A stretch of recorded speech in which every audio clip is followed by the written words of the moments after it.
भान नव्या वाटा या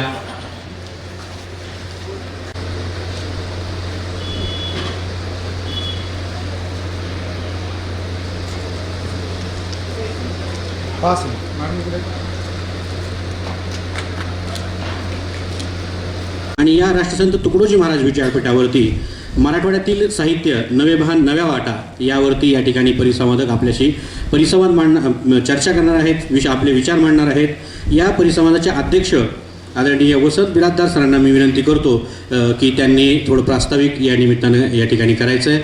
आपल्यासमोर आपल्यासमोर प्रास्ताविक करत आहेत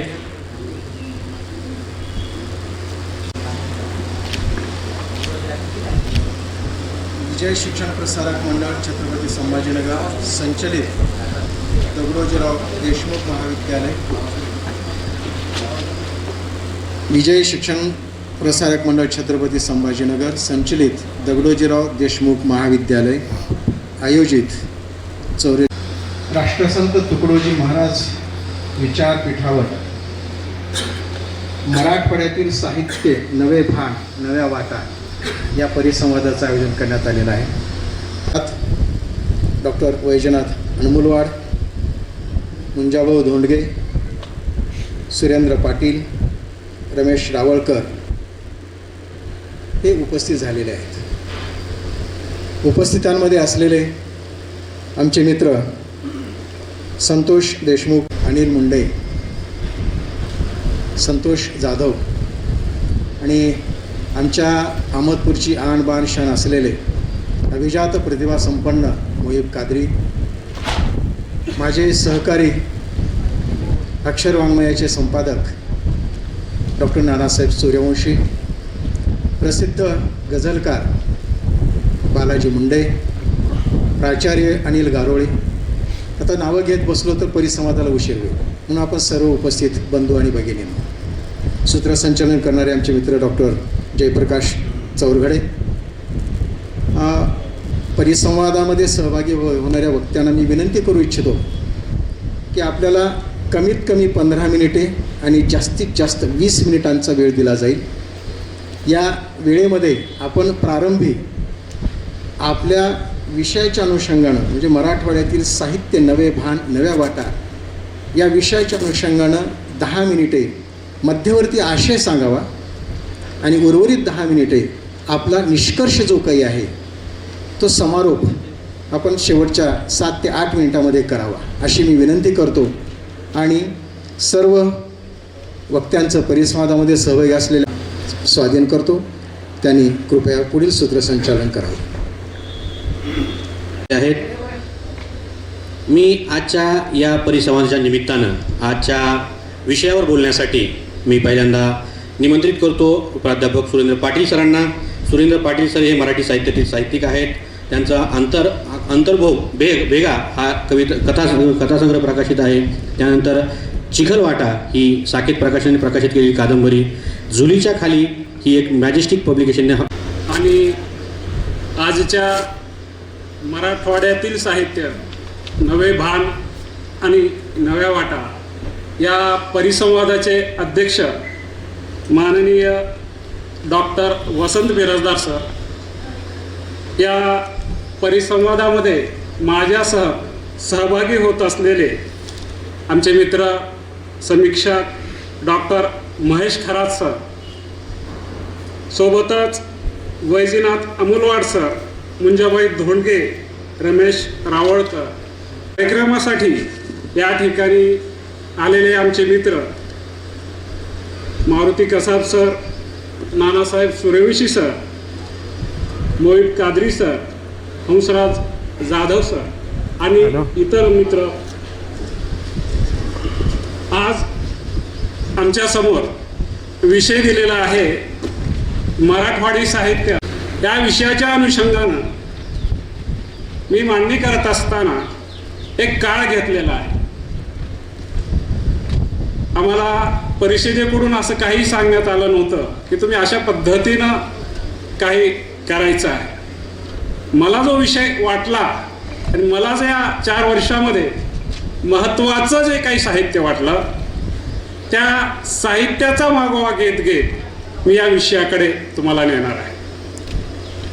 तर या मराठी साहित्यामध्ये 2019 ते 25 या कालखंडामधील काही महत्त्वाची पुस्तके मी या मांडणीसाठी निवडलेली आहेत आणि या साहित्यिकांनी मराठवाडी साहित्यामध्ये स्वतःची वेगळी नाममुद्रा उमटवण्याचं महत्त्वाचं काम केलेलं आहे. तर मी पहिल्यांदा ही मांडणी करत असताना सुरुवात महत्त्वाच्या जुन्या रुळलेल्या लोकांची करणार नाही. आसाराम लोमटे असतील, इंद्रजित भालेराव असतील किंवा आणखी कोण असतील, त्यांची नावं मी जास्त घेणार नाही. मी नावं घेणार आहे नवीन मुलांची. 2019 मध्ये एक पुस्तक आलं आडसमधून. त्या लेखकाचं नाव होतं बालाजी सुतार. बालाजी सुतार 2019 मध्ये, आणि हे पुस्तक काढलं होतं शब्द प्रकाशन. काय केलं होतं बालाजीनं? शेतकरी सुशिक्षितांची ससे होलपट त्याच्या प्रत्येक कथेमध्ये केलेली आहे. त्या कथेमधील एक जरी शब्द इकडे तिकडे काढला तर कथेचा डोल बिघडेल अशी कथा आसाराम लोमटेंनी 2 शतकाच्या सांध्यावरच्या नोंदीमध्ये केली आणि त्या पुस्तकाचं अतिशय चांगलं स्वागत त्या काळामध्ये झालेलं आहे, अजूनही होत आहे. आणि त्याच पुस्तकावर आधारित त्यांनी गावकथा हा सुंदर नाट्यप्रयोग आपल्या मित्राच्या मदतीनं करून त्याला माध्यमांतर केलं. यानंतर मी 2 लेखकांची नावे घेऊ इच्छितो. त्यापैकी एक लेखक आपल्या समोर आहे. कोण आहे ते 2 लेखक ज्यांनी वेगळं अलक्षित जग आपल्या समोर अतिशय धाडसानं मांडण्याचा प्रयत्न केला. त्याच्यामध्ये पहिलं नाव मी घेईन रमेश रावळकर यांचं. रमेश रावळकर हे औरंगाबादचे. रमेश रावळकर यांनी टिश्यू पेपर लिहिली 2021 मध्ये, बरोबर सर? 2021 मध्ये आलेल्या टिश्यू पेपर या कादंबरीनं मराठवाड्यातील कादंबरीकडे वेगळ्या अंगानं पाहायला सुरुवात केली. आपण बार बघतो, बेरबार बघतो, तसे हॉटेल बघतो, धाबे बघतो. त्या ठिकाणी काम करणारे सामान्य माणसाचं अंधारी जग, कोंदटलेलं जग पहिल्यांदा, अलक्षित जग पहिल्यांदा रमेश रावळकरनी आपल्या सूक्ष्म निरीक्षणाच्या मदतीनं, वेगळ्या मांडणीच्या दृष्टीनं टिश्यू पेपरमध्ये आणलेलं आहे. आणि मला वाटतं ही कादंबरी अलक्षित जगातील एक वेगळं जग उभं करण्याचा मराठवाड्यातून पहिला प्रयत्न करणारी कादंबरी आहे. त्याचबरोबरीनं असाच एक प्रयत्न त्याच्या आधी आरसा या कादंबरीच्या माध्यमातून झाला. आणि ह्या आरसा कादंबरी आपल्या उदगीरच्या जवळचे परंतु सध्या गुहागर या ठिकाणी राहत असलेले ईश्वरचंद्र हालगरे यांनी तो प्रयत्न केला होता. कादंबरीचं नाव होतं आरसा. आणि तो पुस्तक 1920 आलेलं होतं. आणि ते पुस्तक अक्षर वाङ्मय प्रकाशनानं काढलं होतं. आणि त्याही पुस्तकामध्ये बालबालाच्या जगण्याचा, काळोखी जगण्याचा, कष्टमय जगण्याचा अतिशय वेगळा वेग घेण्याचा प्रयत्न त्या माणसानं, त्या लेखकानं, आपल्या मराठवाडी लेखकानं केला होता. त्या कादंबरीमध्ये आणखी एक होतं, मुंबई अतिशय सुरेखपणे रावळकर आणि हलगरेंनी त्या 2 कादंबऱ्यामध्ये मांडलेलं आहे. मला वाटतं मराठवाड्याच्या कथा आणि कादंबरीला वेगळं वाट देण्याचा एक वेगळा प्रयत्न ह्या दोघांनी केलेला आहे.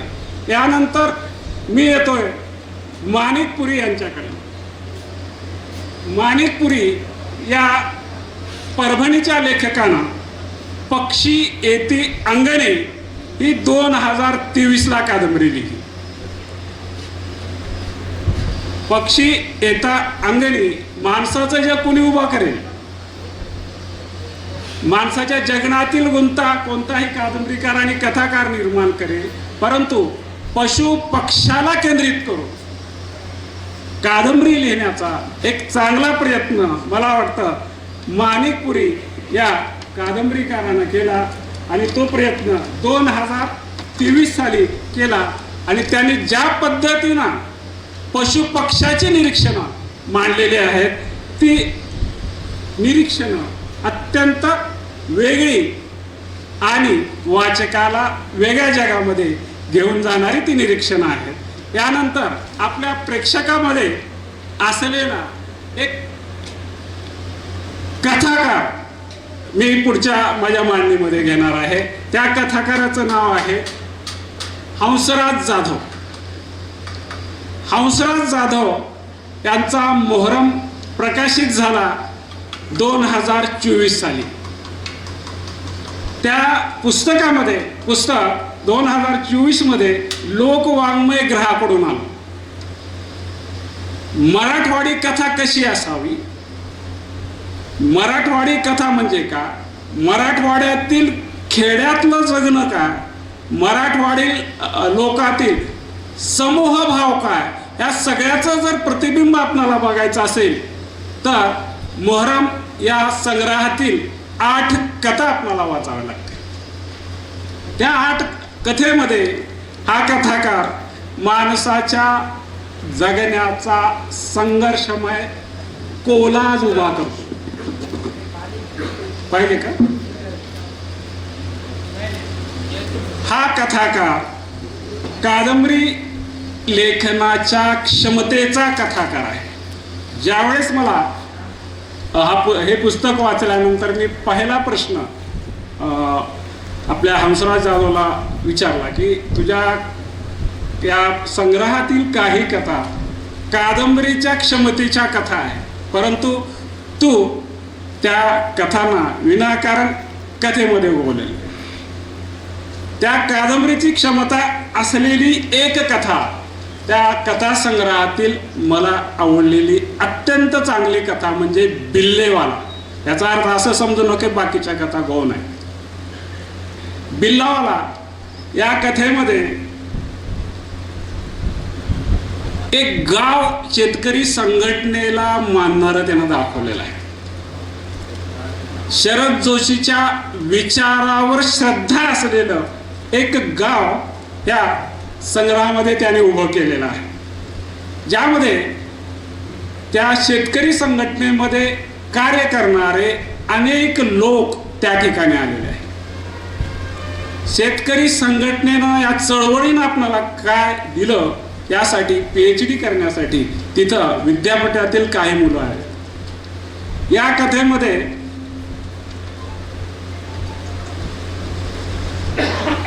एक माणूस असा म्हणतो की शेतकरी संघटनेनं आम्हाला एक बिल्ला दिला 5 रुपयाचा, परंतु ह्या 5 रुपयाच्या बिल्ल्यामध्ये कोणती ताकद होती तर आम्ही कुणालाही रस्त्यावर उभं राहून जाब विचारू शकत होतो, चले जाव म्हणू शकत होतो. या संघर्षाची धग म्हणजे हा आमच्या छातीवरचा रक्तवर्णी बिल्ला. ह्या बिल्ल्याची गोष्ट बिल्लेवालामध्ये त्यांनी मांडलेली आहे. ती अत्यंत वेगळ्या पद्धतीनं मांडलेली आहे. शेतकरी संघटनेचं जर ऑडिट आपल्याला करायचं असेल तर शेतकरी संघटनेनं शेतकऱ्याला भान दिलं, प्रश्नाविषयी जागरूक केलं, सगळ्या गोष्टी आहेत, परंतु शेतकरी संघटना म्हणजे काय हे जर आपल्याला समजून घ्यायचं असेल तर ही 15 ते 17 पानाची कथा बिल्लेवाला आपणाला तिथं पाहायला मिळते. या कथेमध्ये यमुनाबाई नावाचं एक पात्र त्यांनी रंगवलेलं आहे. ही यमुनाबाई दिवाळी करत नाही. बघा का करत नाही तर दिवाळीला वामनाला पाताळात गाडलेलं गेलं होतं.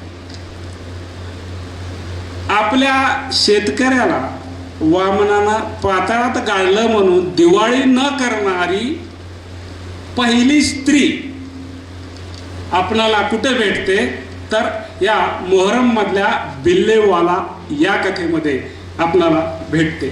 याशिवाय मोहरम या शीर्षकाची एक कथा त्या संग्रहामध्ये आपल्याला भेटते. राजकारण्याने कितीही धर्माधर्मात अंतर पाडण्याचे प्रयोग केले तरी, राजकारण्याने धर्माधर्मात कितीही अंतर पाडण्याचे प्रयत्न केले तरी या मोहरम कथेमधील एक गाव असं दाखवले त्याने, तिथं सर्व धर्माचे लोक मोहरम साजरा करतात. गंगा जमनी तहजीब ही आपल्या परंपरेनं चालत आलेली, त्या तहजीबचा एक कथाकार म्हणून त्यानं अत्यंत सुरेख असा उपयोग त्या कथेमध्ये केलेला आहे. म्हणून समकाळाला धीटपणे भिडण्याचं, समकाळाला चिमटीत पकडण्याचं, आपल्या भाषेवर फालतूगिरीनं त्याचा वापर न करता करेक्ट त्या भाषेचा उपयोग आशयद्रव्यात मिसळण्याचं कसब मला वाटतं हंसराज जाधव यांच्या मोहरममध्ये आपणाला पाहायला मिळू शकतं. मी इथं आहेत म्हणून या दोन लेखकांचे अभिनंदन करतो. यानंतर आणखी एक कादंबरीकार, कादंबरी म्हणून घेतोय मी, त्या कादंबरीकाराचं नाव आहे गंगाधर गायकवाड.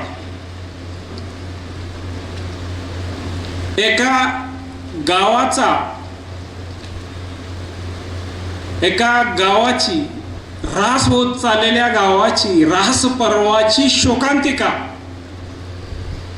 गंगाधर गायकवाड हा 403 पानामध्ये मांडतो. पहिलीच कादंबरी आहे बरं का, दुसरी कादंबरी नाही, पहिलीच कादंबरी असून ही कादंबरी मराठवाड्यातील गावाच्या ऱ्हास पर्वाची शोकांतिका मांडते. एकतर कादंबरी हा प्रकार किती कष्टमय असतो ते महेशला आम्हाला विचार, वाटलास रमेशला विचार, परंतु पहिल्याच कादंबरीमध्ये इतका चांगला दमदार प्रयत्न हा लेखक करतो. त्या पुस्तकामध्ये एक प्रसंग आहे, ते थोडक्यात मी सांगतो. त्या गावामध्ये एक वट्टा आहे.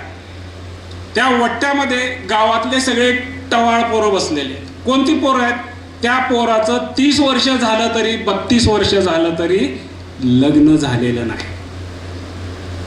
एखाद्याचं लग्न झालं तर वेगळ्या पद्धतीनं त्या आपल्या मुलाकडे बघतात, त्या मित्राकडे बघतात. असा एक ओटा त्यानं त्या धुळदाणमध्ये दाखवलेला आहे. धुळदाणमध्ये मराठा क्रांती मोर्चा आहे. मराठा क्रांती मोर्चामध्ये दलिताचा एक मुलगा जातो. बघा, दलिताचा मुलगा गेल्यानंतर गावामध्ये काय चर्चा होते, मग पुन्हा आक्रोश मोर्चा निघतो. आक्रोश मोर्चा निघाल्यानंतर दलित वर्गाची लोक म्हणतात, तू कसं गेला होतास त्या मोर्चाला? मग आता तुझ्या मित्राला आक्रोश मोर्चाला गेले. हे जे सगळं वातावरण आलेलं आहे त्या कादंबरीमध्ये, हे सगळं मराठवाडी कथेमध्ये नवीन वातावरण आहे. अतिशय वेगळ्या पद्धतीनं अनेक बहुपदरी प्रश्नाचा विचार करून ही कादंबरी लिहिण्याचा प्रयत्न, आणि चांगला प्रयत्न या कादंबरीकारानं केलेला आहे.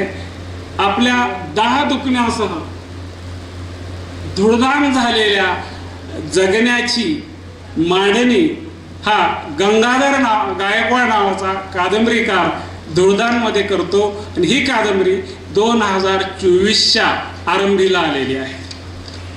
त्यानंतर आपल्या उदगीरच्या प्रसाद कुमटेकरचा इतर गोष्टी हा संग्रह मी अलीकडेच वाचला. कथा सांगण्याच्या अनेक निवेदनाच्या पद्धतीपेक्षा एक वेगळी निवेदनाची वाट प्रसाद कुमठेकरला गवसली आहे. प्रसाद कुमठेकर काय करतो? सर वेळ झाला तर थोडा आधी मला झालाय का एवढं हे करून मी बंद करतो.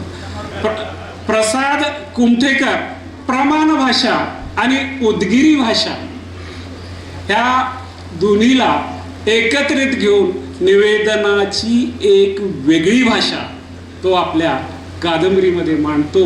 आणि म्हणून इतर गोष्टी निवेदन शक्तीच्या वेगळ्या दमदार फॉर्ममुळं आज कादंबरीच्या कथेच्या जगतामध्ये प्रसाद कुमठेकरचं नाव अतिशय वेगळ्या पद्धतीनं इथं घेतलं जातं.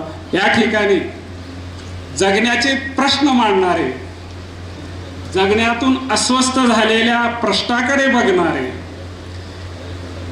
सर्व प्रश्नाची ताज्या नव्या येणाऱ्या प्रश्नाची चिरफाड करण्याचा प्रश्न करणारे हे सर्व कथा आणि कादंबरीकार मला वाटतात.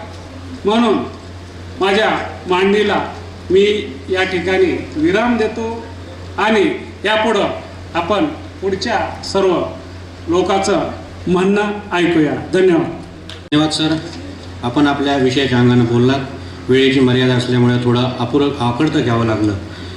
यानंतर आपल्यासमोर आजच्या विषयासंदर्भानं विचार मांडण्यासाठी मी वैजनाथ अनमुराट सरांना विनंती करतो की त्यांनी आपलं या ठिकाणी विचार मांडायचे आहेत. सर नांदेड येथून या संवादामध्ये सहभागी होण्यासाठी आलेले आहेत. त्यांनी मराठी साहित्यातील विविध वाङ्मयीन नियतकालिकातून संपादित ग्रंथ, विशेषांक इत्यादीमधून सातत्याने लेखन केलेलं आहे. आदिवासी समाज, संस्कृती, भाषा, लोकसाहित्य, मौखिक परंपरा या विषयावरील त्यांचे 70 लेख जवळपास प्रकाशित आहेत. आपल्यासमोर वैजनाथ अनमुराट सर. जास्त वेळ नाही घेत. मित्र, या परिसंवादाच्या निमित्ताने उपस्थित असलेले आजच्या या सत्राचे सन्माननीय अध्यक्ष आणि आमचे मार्गदर्शक डॉक्टर वसंत बिरादार सर, प्राचार्य, तसेच या ठिकाणी आपल्या या विषयाच्या माध्यमातून विचार मांडणारे सगळे तज्ज्ञ या ठिकाणी उपस्थित आहेत. त्यांचं नाव मी या ठिकाणी घेत नाही आहे. पुण्यात बसलेले माझे सगळे मित्र. मी थेट माझ्या विषयाकडे वळतो. मित्र, माझ्यासमोर 2 प्रश्न पडतात. हा जो विषय दिलेला आहे, मराठवाड्यातील साहित्य, नव्या वाटा किंवा नवे भान नव्या वाटा. आता माझ्यासमोर 2 असे प्रश्न पडले. हा विषय जेव्हा माझ्यासमोर आला आयोजकांकडनं की तुम्ही या विषयावर बोलू शकता का, अर्थातच हो म्हणावं लागतं. आणि पहिल्यांदा मी अशी विभागणी करतो की मराठवाड्यातलं साहित्य म्हणजे काय. दुसरं असं की मराठवाड्याला स्वतंत्र बोली भाषा आहे का. मी आहे या मताचा आहे. आता कसं आहे मराठवाड्याला स्वतंत्र बोलीभाषा हे माझ्या या पुढच्या 10 मिनिटाच्या विवेचनातून आपण समजून घेण्याचा प्रयत्न करूया. आता पाटील सरांनी विस्तृत अशा पद्धतीने काही लेखकांचा, कथाकारांचा उल्लेख केला, ज्यामध्ये प्रसाद कुमठेकर हा पण अलीकडे या नव्या पिढीचा एक उत्तम आणि दर्जेदार लेखक म्हणून त्याचा तो नावारूपाला येतो आहे. तो राहतो मुंबईसारख्या महानगरात आणि तो आहे मूळचा उदगीरचा. आमच्या कसाब सरांना माहिती आहे. आणि बगळा नावाची त्याची कादंबरी आहे किंवा इतर काही त्यांचं लेखन आहे. आता ही अस्सल उदगिरी भाषेतलं लेखन आहे. आता आपल्याकडे अशी एक परंपरा लाभलेली आहे मराठवाड्याला की अगदी संत साहित्यापासून मराठवाडा हा संतांचा वगैरे वगैरे प्रदेश म्हणतो. आणि या संतांनी काय केलं तर या संतांनी होईल तेवढं आपल्या भाषेत लिहिलं का तर आपल्या लोकांना कळावं म्हणून. आता तुम्ही आम्ही प्राध्यापक आहोत. तुमची आमची जी काही व्यवसायाची भाषा आहे ती कोणती आहे, प्रमाण भाषा आहे. आपण प्राध्यापक आहोत, आपण विद्यापीठातले प्राध्यापक आहोत, आपण वेगवेगळ्या महत्त्वाच्या महाविद्यालयातले प्राध्यापक आहोत. आपण जेव्हा वर्गात जातो, विद्यार्थ्यांसमोर व्यक्त होतो, तेव्हा आपण या कलाकृत्या कोणत्या भाषेत शिकवतो. जरी ती कलाकृती अस्सल मराठी म्हणजे मराठवाड्यातल्या बोलीतली जरी असली तरी आमचे प्राध्यापक ती बोली भाषा कितपत अवगत करतात हा माझा एक प्रश्न आहे. आता आपण वेगवेगळ्या प्रदेशात राहतो. मी ज्या प्रदेशातून आलेलो आहे सर, तो प्रदेश असा संमिश्र संस्कृतीचा आहे, संमिश्र भाषेचा आहे. एकीकडे तेलंगणा आहे, एकीकडे कर्नाटक आहे आणि मराठवाड्याच्या आम्ही त्या सीमावर्ती भागातला आहे मी. आणि माझ्याही भागांमध्ये अनेक लेखक लेखन करतात. नांदेड परिसरामध्ये अनेक लेखक लेखन करतात. तर आपण मराठवाडा आणि मराठवाडीला जो लाभलेला हा जो प्रदेश आहे, इथलं जे नैसर्गिक वातावरण आहे, इथलं जे पर्यावरण आहे, इथलं जे सांस्कृतिक वेगळेपण आहे, हे सगळं त्या प्रदेशानुसार हे वेगळेपण आपल्याला दिसतं. आणि साहित्यिक काय करतो, त्या प्रदेशातले जे काही जीवनधारणा आहेत, जी काय वेगळेपण आहे, जी काय वैशिष्ट्ये आहेत, जी सांस्कृतिक वेगळेपण आहे, भाषिक वेगळेपण आहे, समस्या आहेत, तिथे काहीतरी प्रोजेक्ट झाला आणि तिथून अनेकांना स्थलांतरित व्हावं लागलं, किंवा दुष्काळ आहे, पाऊस पडत नाही, आमच्याकडे कोरडवाहू जमिनी आहेत, या सगळ्यांचं चित्रण लेखक आपल्या कलाकृतीमधून करण्याचा प्रयत्न करतो. किंवा माझ्या वाटेला आलेलं दारिद्र्य, आता रमेशचा उल्लेख या ठिकाणी पाटील सरांनी केला. टिश्यू पेपर यामध्ये अत्यंत वेदनादायी प्रवास लेखकाने मांडलेला आहे. आता लक्षात घ्या, आपल्याला एकीकडे दुःख ठीक आहे, व्यथा, वेदना, दुःख, जाणीवा, अनुभव हे लेखक मांडतोच. आपल्याला आठवणीचे पक्षी माहीत आहेत. ज्याला मराठवाड्याचं पहिलं साहित्य अकादमी मिळालं ते उचल्या लक्ष्मण गायकवाड, हे आपल्याला आत्मकथन माहीत आहे. त्यांची जी भाषाशैली आहे, मी भाषाशैलीच्या संदर्भाने बोलतो आहे, म्हणजे मराठवाड्यातील साहित्य असं म्हणत असताना आपण डॉक्टर महेश खरात यांना कुठे बसवणार आहोत, पी विठ्ठल यांना आपण कुठे बसवणार आहोत, ललित अदाने यांना आपण कुठे बसवणार आहोत, इंद्रजित भालेराव सरांना कुठे बसवणार आहोत, श्रीकांत देशमुख आहेत यांना कुठे बसवणार आहोत. हे सीमित आहेत का हे कवी, हे लेखक? तर माझं असं म्हणणं आहे की हे सीमित नाही आहेत. बी रघुनाथांपासून ही जी परंपरा आपण पाहतो, तर ही केवळ मराठवाड्यापुढचे आहेत का? नरहर कुरुंदकर फार थोर समीक्षक होऊन गेले, वाल कुलकर्णी, नेमाडे काही काळ इथे होते, मग त्यांना आपण मराठवाड्याचे समीक्षक म्हणतो का? म्हणजे साहित्याला प्रदेशामध्ये किंवा सीमामध्ये बंदिस्त ठेवू शकतो का, हा माझा एक प्रश्न आहे. तर याचं उत्तर असं आहे की ज्या साहित्यामध्ये, ज्या कलाकृतीमध्ये त्या त्या प्रदेशाचं जीवन येतं, ती भाषा येते, तिथल्या समस्या येतात, तिथले प्रश्न येतात, तेवढीच कलाकृती ही मराठवाड्याची कलाकृती आहे असं माझं मत आहे. आणि मग अशा ग्रंथांवरती, अशा कलाकृतींवरती संशोधन झालं पाहिजे, चिंतन झालं पाहिजे. आता या ठिकाणी मोहरमचा उल्लेख केला, त्याचबरोबर आमचे संजय जगताप म्हणून आहेत नांदेडचे, त्यांनी बारदाना नावाचं त्यांची एक कलाकृती आहे, कथासंग्रह आहे. आमचे शंकर विभूते म्हणून आहेत, आयास नावाचं एक पुस्तक आहे, आणि त्या कादंबरीमध्ये त्यांनी आमच्या तेलंगणा परिसरातली जे बिलोली, कुंडलवाडी, धर्माबाद, काही लोकांना माहीत असेल, मला वाटतं खरासर, बासरला आपण गेलो होतो, तर तो जो पट्टा आहे, धोंडगे सरांना तो परिसर माहीत आहे, तर तो पकडतो त्यांनी, तो पट्टा धर्माबाद, आणि मग तिकडचं तेलंगणातले लोक कसे येतात, त्यांचा व्यापार कसं चालतं, तिथली शिक्षण व्यवस्था कशी आहे, तिथली संस्कृती कशी आहे, त्यांच्या जीवन पद्धती कशा आहेत, आणि त्यांची भाषाशैली कशी आहे, ही सगळी वैशिष्ट्ये जेव्हा मला त्या कलाकृतीमध्ये सापडतात, तेव्हा मी म्हणेन की होय, ही कलाकृती मराठवाडी आहे. आता मराठमोळं, आपण अनेकदा हा शब्द प्रयोग करतो. मोळ याचा अर्थ माहिती का आपल्याला कुणाला? मराठमोळा, मराठमोळं असं म्हणतो ना आपण. मोळ याचा अर्थ कन्नडमध्ये भाषा होतो, म्हणजे ही मराठमोळी भाषा आहे. आणि लीळाचरित्राचा मी आवर्जून उल्लेख करतो की लीळाचरित्रकार जे माहीमभट होते ते मराठवाड्यालगतचे होते, नगर जिल्ह्यातले, सराळे या गावीचे, आणि त्यांची जी भाषा आहे ती लीळाचरित्रातली ती मराठवाडी भाषा आहे. आणि त्या भाषेची जी परंपरा आहे ती परंपरा घेऊन चालणारा एकही लेखक अलीकडे मला दिसत नाही.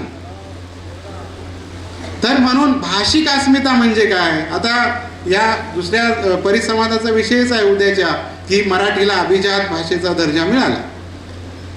आता त्या तपशिलात मी जात नाहीये, माझा विषय वेगळा आहे. मला वाटतं अध्यक्ष महोदय, मी इथं भाषिक अंगाने विचार करतो की आता जर आपण कविता, कथा, कादंबरी, नाटक, चरित्र, आत्मचरित्र, आत्मकथा आणि वैचारिक या संदर्भाने जर आपण विचार केला तर आजचं युग काय आहे?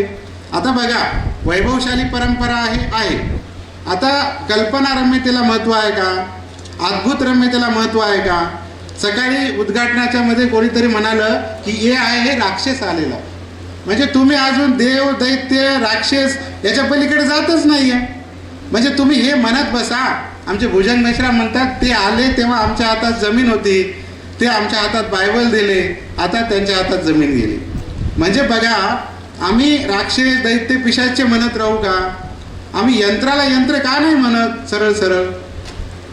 म्हणजे आता बघा, त्यांनी यंत्राची क्रांती केली, ती कुठे आहेत? आणि आम्ही अजूनही या सगळ्या जुन्या थोतांड कल्पनेच्या पलीकडे जात नाही. म्हणून माझं असं आवाहन आहे नव्या लेखकांना, नव्या समीक्षकांना किंवा नव्याने विचार मांडणाऱ्या व्यक्तींना की आता जो काळ आहे त्या काळाबरोबर आपण चिंतन करत जाऊया, त्या काळाशी सुसंगत अशी मांडणी करूया. आता यामध्ये आपण अरविंद जगताप यांना कुठे पाहू आपण?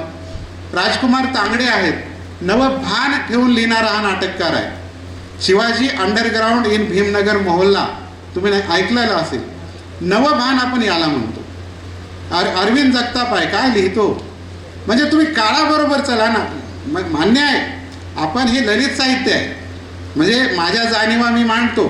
प्रवीणना त्या काळी वाटलं असेल आठवणीच्या पक्षीमध्ये त्यांनी तो काळ होता, त्यांनी ते मांडलं. व्यथा वेदना आलेल्या वाटेला संघर्ष जीवनाला आपल्या ते सगळं मांडलं. पण काळ बदलत आहे. आता रमेश मला माहीत आहे तो हॉटेलमध्ये तो वेटरकीचं काम करत होता, टिश्यू पेपरमध्ये ते सगळं मांडलं. परंतु त्याच्या वाट्याला जे आलेलं आहे आयुष्य तो मांडतो.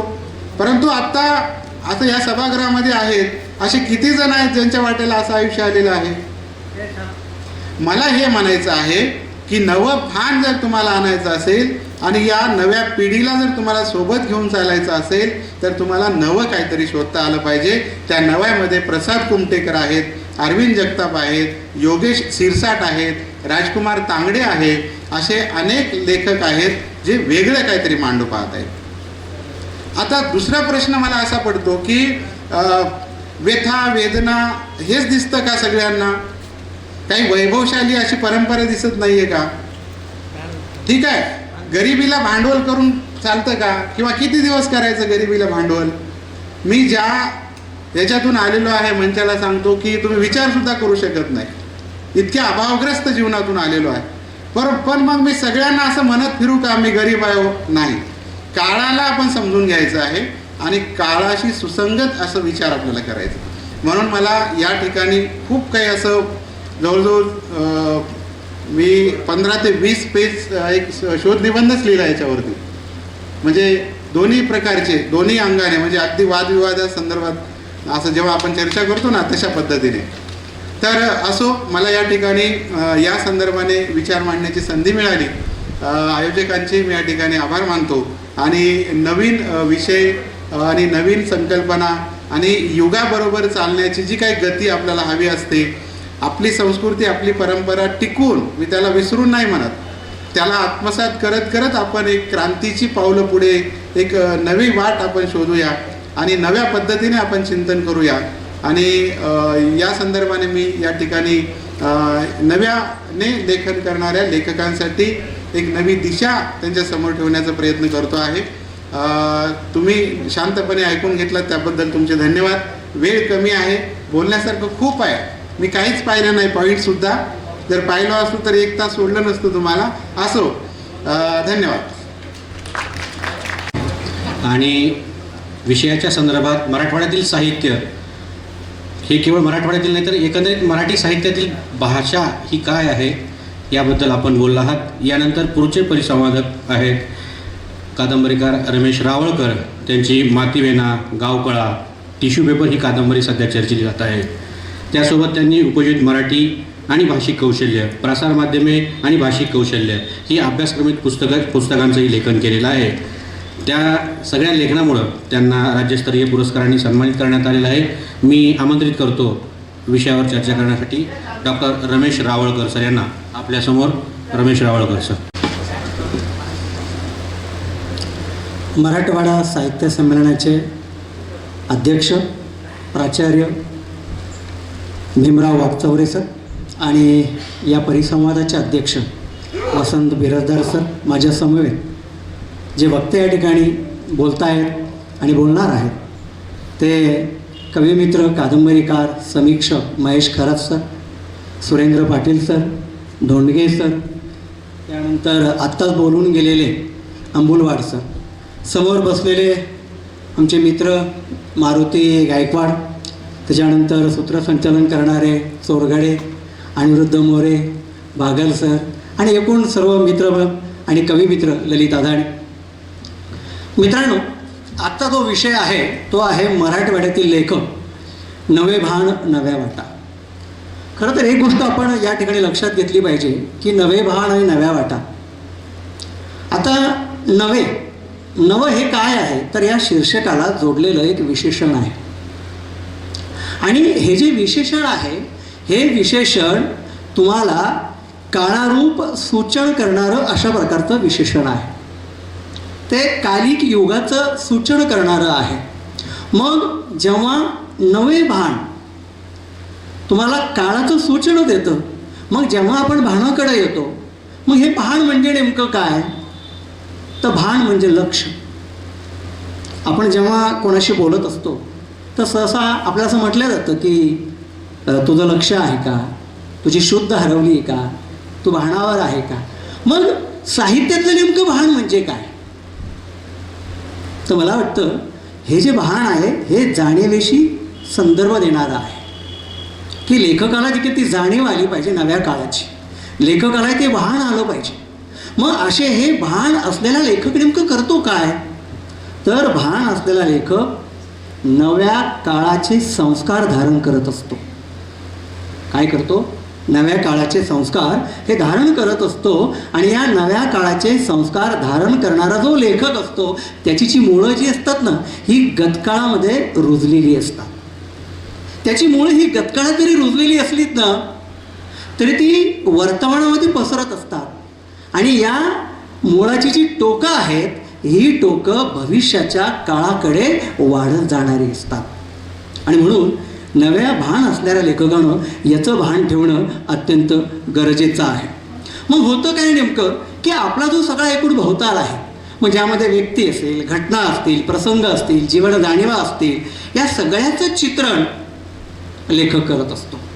खरं तर सुख दुःख ही जी गोष्ट आहे ही सनातन चालत आलेली आहे. पण ही जी सनातन चालत आलेली जी सुख दुःख आहे त्याचं स्वरूप आता या वर्तमानात बदललेलं आहे आणि ते नेमकं लेखकाला टिपता आलं पाहिजे. तुम्ही जर ते तर साचले पण ठेवाल आणि त्याच मळलेल्या वाटावर चालत असाल तर मला नाही वाटत आमच्यासारख्या लेखकाला भान आलेलं असेल. आणि म्हणून ही मळलेली जी वाट आहे ही मळलेली वाट सोडून तुम्हाला नव्या निर्माण भान असलेल्या वाटा निर्माण कराव्या लागतील. तेव्हा कुठं वाचक देखील तुम्हाला काय करतील स्वीकारतील.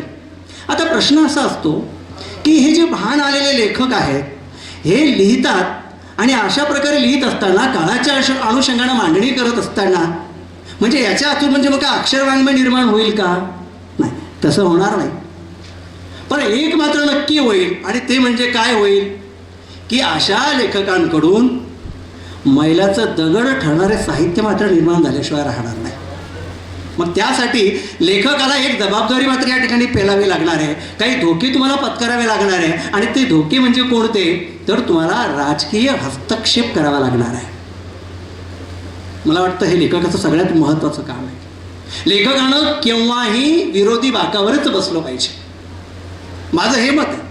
जर तुम्हाला नव्या वाटा निर्माण करायच्या आहेत ना मग तुम्हाला विरोधी बाकावरच बसलं पाहिजे. तेव्हा कुठं मग सरकार कुणाचं काय असेल ना पण होतं काय की प्रत्येक लेखक मी अगदी भान ठेवून बोलतोय की प्रत्येक लेखक कुठल्या तरी पक्षाशी जोडलेला आहे, कोणाशी तरी सहानुभूती आहे. मग हे माझे आहेत हे तुमचे आहेत. मग याच्यामुळे होतं काय की तुम्हाला नेमकेपणानं जे मांडायचं ना ते मांडता येत नाही. आणि म्हणून या सगळ्या गोष्टी जर करायच्या असतील तर त्यासाठी आधी तुम्हाला या गोष्टीचं फार महत्त्व आहे. आणि मी असं म्हणत होतो की लेखकाला विरोधी बाकावर बसता आलं पाहिजे. आणि अशा लेखकांकडनं जर अक्षर वाङ्मय जर निर्माण नाही होऊ शकलं तर मैलाचा दगड मात्र ते निर्माण करू शकतात. आणि मग मी आता वळतो आहे आणि ती गोष्ट मराठवाड्यातील साहित्य नवे वाटा नवे भान. खरं तर मराठवाडा याला साहित्याची फार समृद्ध अशा प्रकारची परंपरा आहे. अगदी संत साहित्यापासून आपण पाहतो. संत ज्ञानेश्वर असतील, एकनाथ असतील, नामदेव असतील, हे सगळे आपण जेव्हा पाहतो आणि हे सगळे एकूण मराठवाडीचे काही सगळे संत असतील किंवा इतर लेखकही असेल तेव्हा आता अमोलवाड सर बोलले भाषिक अंगानं तेव्हा मला असं म्हणायचं आहे की मराठवाड्यात देखील एकच मराठवाडी अशी भाषा नाही आहे. तुम्ही जर लातूरकडे जर गेला तर तिकडचा एक वेगळ्या प्रकारचा हेल आहे. मी ज्या भागामध्ये राहतो माझं गाव जाफराबाद तालुका आहे. मी विदर्भाशी जोडला जातो पलीकडनं. तो वैदर्भीय आणि मराठवाडी याचं एक संयुक्त मिश्रण सुद्धा भाषेमध्ये येत आहे. जेव्हा मी कन्नडकडे जायला लागतो तर खाली 40 गाव आहे घाटाच्या खाली, तेव्हा खानदेशी बोलीचा देखील या ठिकाणी शब्दप्रयोग तुम्हाला या ठिकाणी येताना दिसतात. आणि म्हणून अशा प्रकारचे काही शब्दप्रयोग देखील यामध्ये आहे. आणि सगळ्यात महत्त्वाची गोष्ट अशी की मराठवाडा हा 8 जिल्ह्यांचा जो काही भूभाग आहे, या भूभागामध्ये अगोदर तेलुगू असेल, कन्नडी असेल, आणि या ठिकाणी निजामांचं राज्य होतं, सत्तेची केंद्र इथं होतं, तेव्हा उर्दू या ठिकाणी आहे आणि तुमची आमची मराठी भाषा.